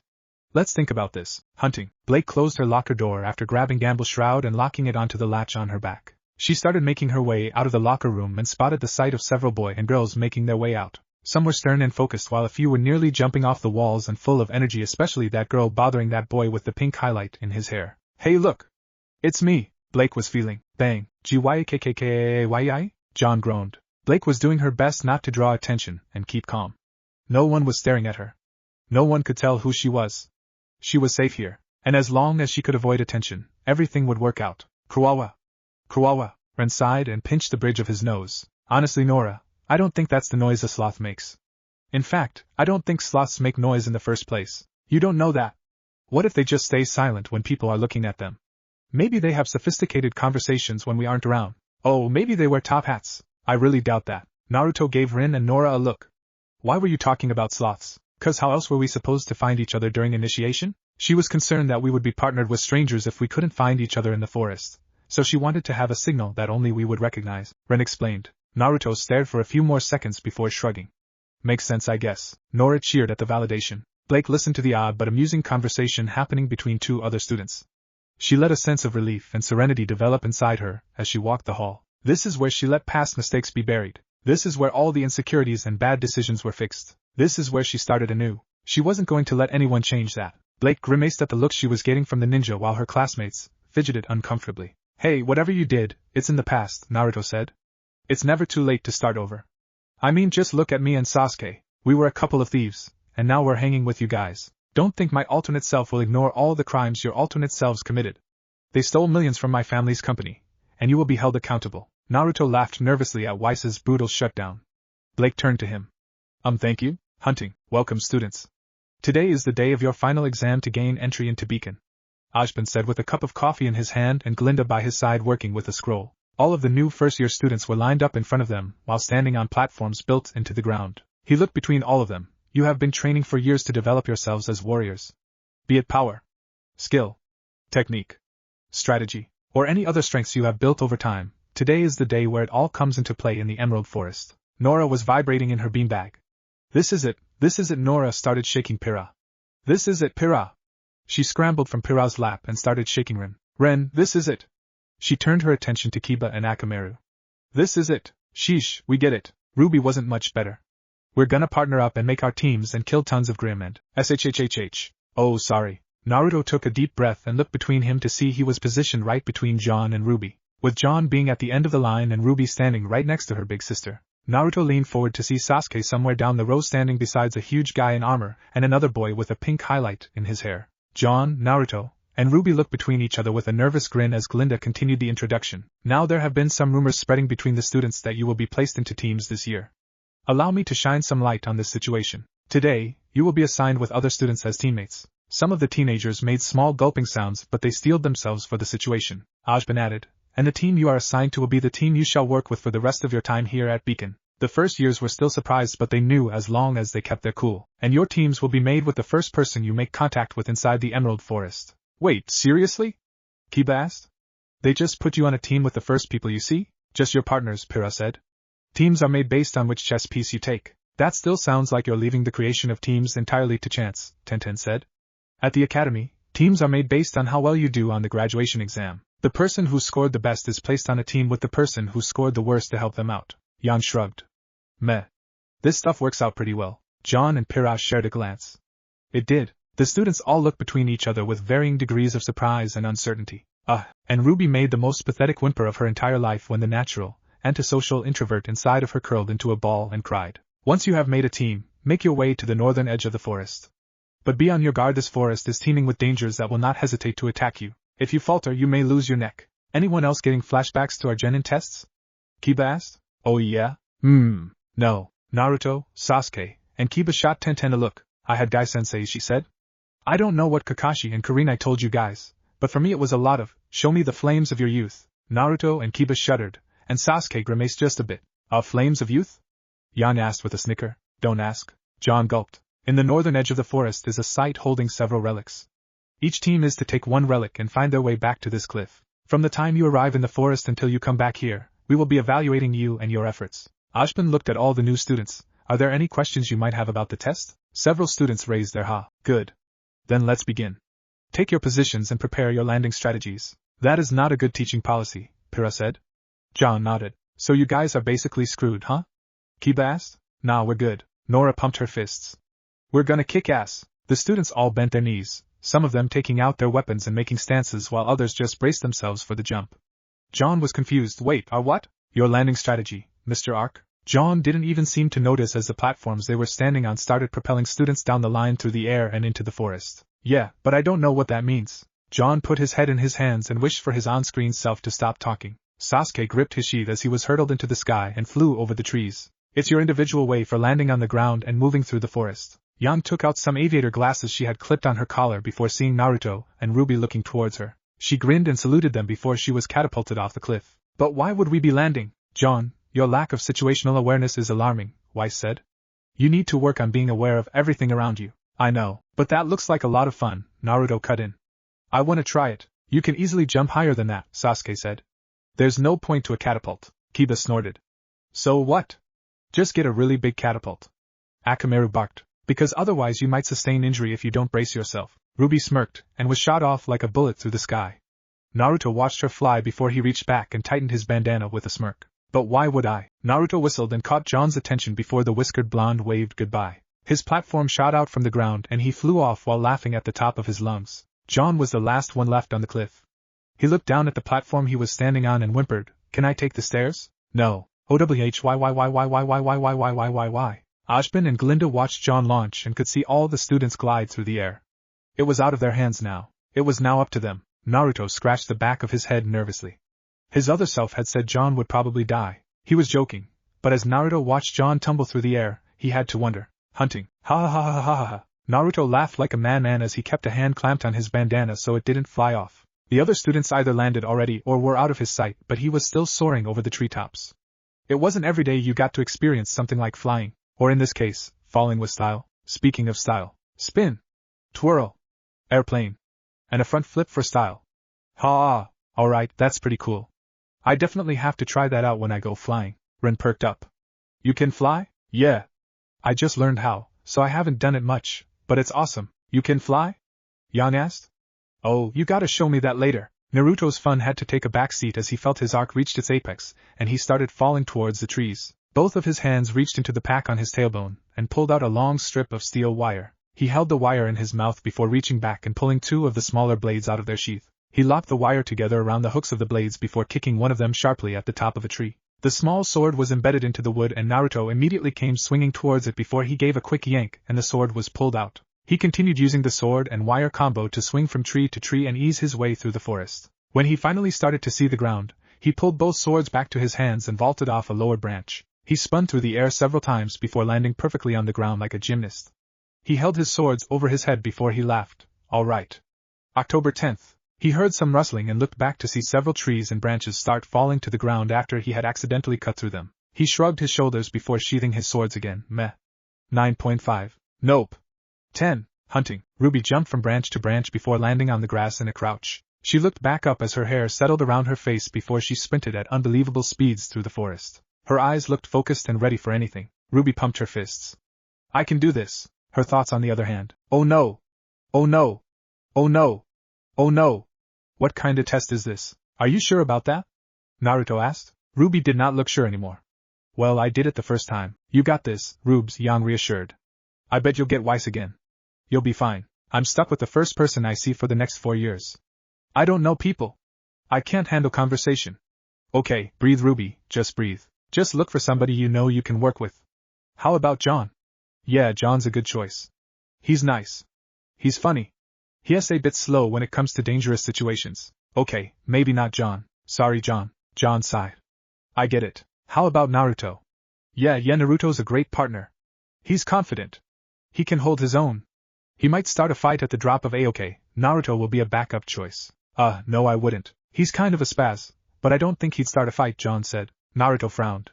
A spaz? Maybe Sasuke? That's a bad idea. I don't know anything about him. Crud, this sucks. Oh, what about Blake? She was so cool yesterday, I bet she'd make a great partner, but she spoke less than me when I tried talking to her. And I think she wanted me to leave. Oh. Blake looked at her team. Was I that obvious the first time? Yang and Ruby nodded. Well, you weren't leaving, so I thought I wasn't. Ugh, why can't I make up my mind? Besides Yang, who else do I know that'd make a good partner? Who else? Who dash? Ruby's thoughts were cut short when she ran through a bush and met with a certain girl with long white hair. Yes, Naruto snickered. Wow. The goofball social reject gets stuck with the uptight heir who thinks they're better than everyone. Sound familiar, Sasuke? Let's hope they can work together better than we did. Excuse me? Weiss yelled. I don't think I'm better than everyone, not even in the beginning? Yang asked. Weiss crossed her arms and grumbled. The heiress with the scar along her eye was pushing her way through the foliage when Ruby had come running through the thick trees. They were both silent and just blinked while looking at each other. Ruby was the first to make a move and waved to the white-clad girl. Weiss just ignored her and walked away as Ruby hung her head in shame. Yang frowned. Wait, Weiss, you can't do that. Just wait a minute. No. No way. She was not going to stick with that little brat for the rest of her education. Somebody else. Anybody else would do. Hello? Anyone? Weiss stopped and looked up to see John hanging from a tree by a red spear lodged in his hood. The blond young man looked down to see Weiss looking up at him, and he waved to her. Several people laughed at the image. John groaned. What happened to you? Yang asked. Pyrrha happened. The girl in question made an embarrassed noise. His landing strategy left much to be desired, so, you told him to just hang around until you found him? Yang finished. That cut off any laughter that hadn't finished. Stop doing that, Sasuke snapped. She turned around again and walked rough the bushes until she saw Ruby standing there in the same place. She grabbed the red girl's hood and dragged her along. You are the lesser of two evils. I knew you cared. Oh, that's why you turned around? Yes. I'd already found Ruby, so I couldn't be partners with you. Nobody believed that. John listened as the two girls' voices disappeared and he was left pinned to a tree several feet off the ground. He sighed and drummed his fingers along the bark. I always seem to find you in some kind of strange predicament. John perked up a little and looked down to see Pyrrha standing by the base of the tree with her hands on her hips. She waved up at him with a smile. He sulked and crossed his arms. I'd prefer if this wasn't made into a habit. After a moment he looked down at the redhead and smiled. But thanks for the save. No problem. Here, let me get you down. She pulled the coat off her back and tossed it hard enough to dislodge the spear from the tree in John's hood. Unfortunately, John didn't see this coming. HHHHHOF. John and Pyrrha winced as they watched him hit the ground. That looked as painful as it had felt. I'm sorry. It's okay, John whimpered. At least you got me down. Pyrrha covered her mouth in horror as she looked at the boy lying at her feet. She spoke up. I'm sorry. He wheezed. It's cool. Hunting. Naruto slowly made his way through the forest while keeping his guard up at all times. There was a stiff, chilling sensation in the air around him, something that told him to stay on his toes or else he would regret it later. Ashbin was right. This place was crawling with Grim. Naruto had fought Grim before.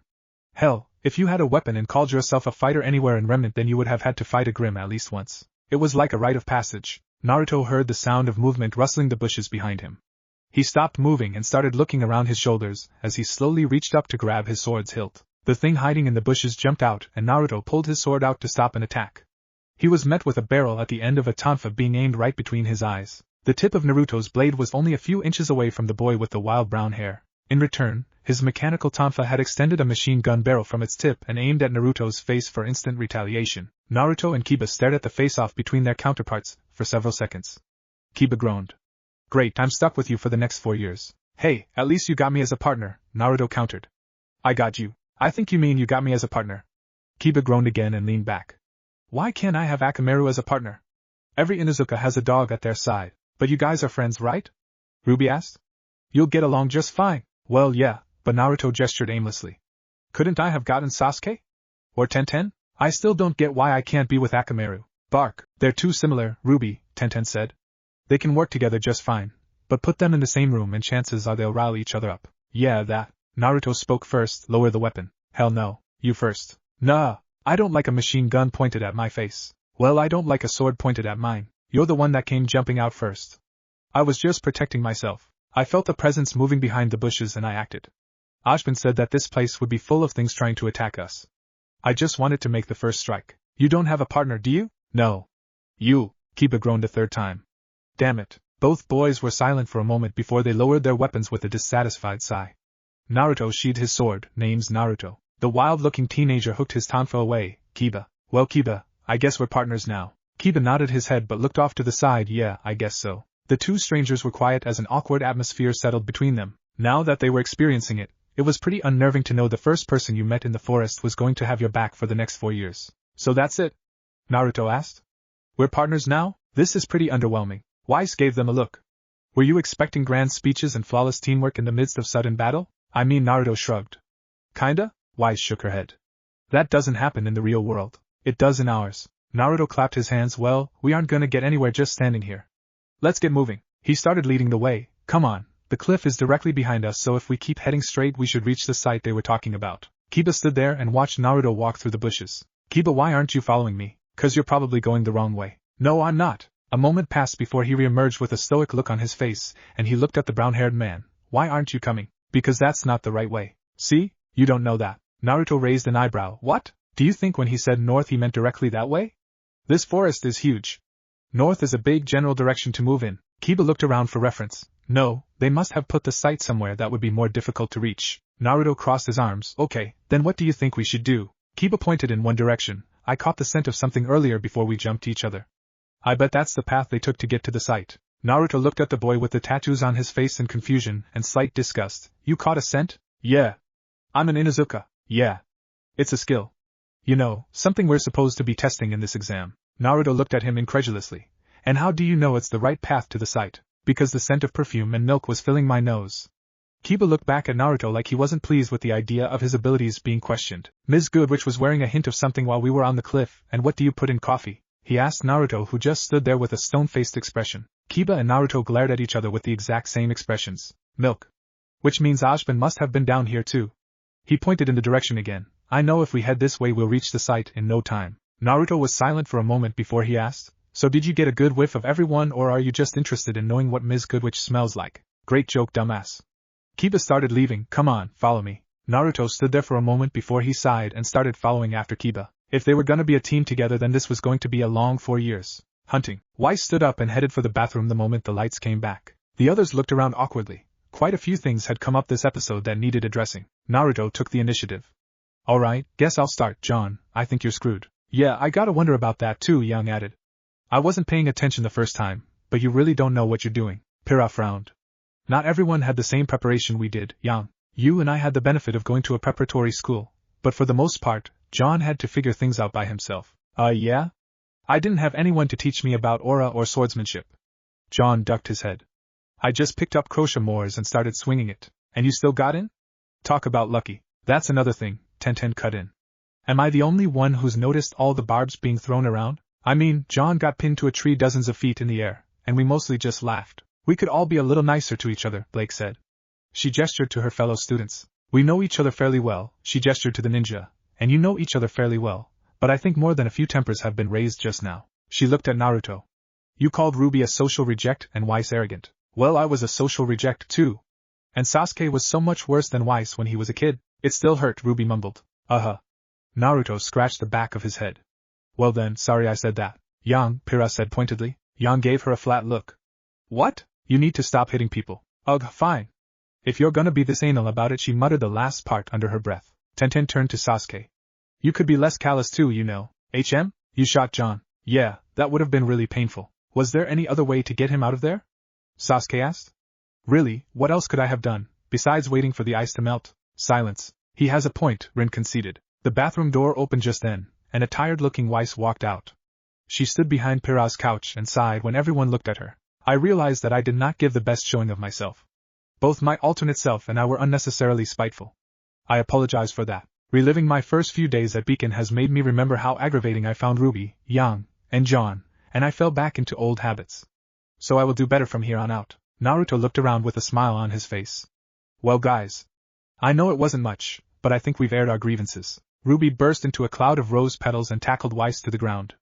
I love you too, Weiss. Get off of me. Oh yeah, totally, Tenten said flatly as Nora joined the impromptu group hug.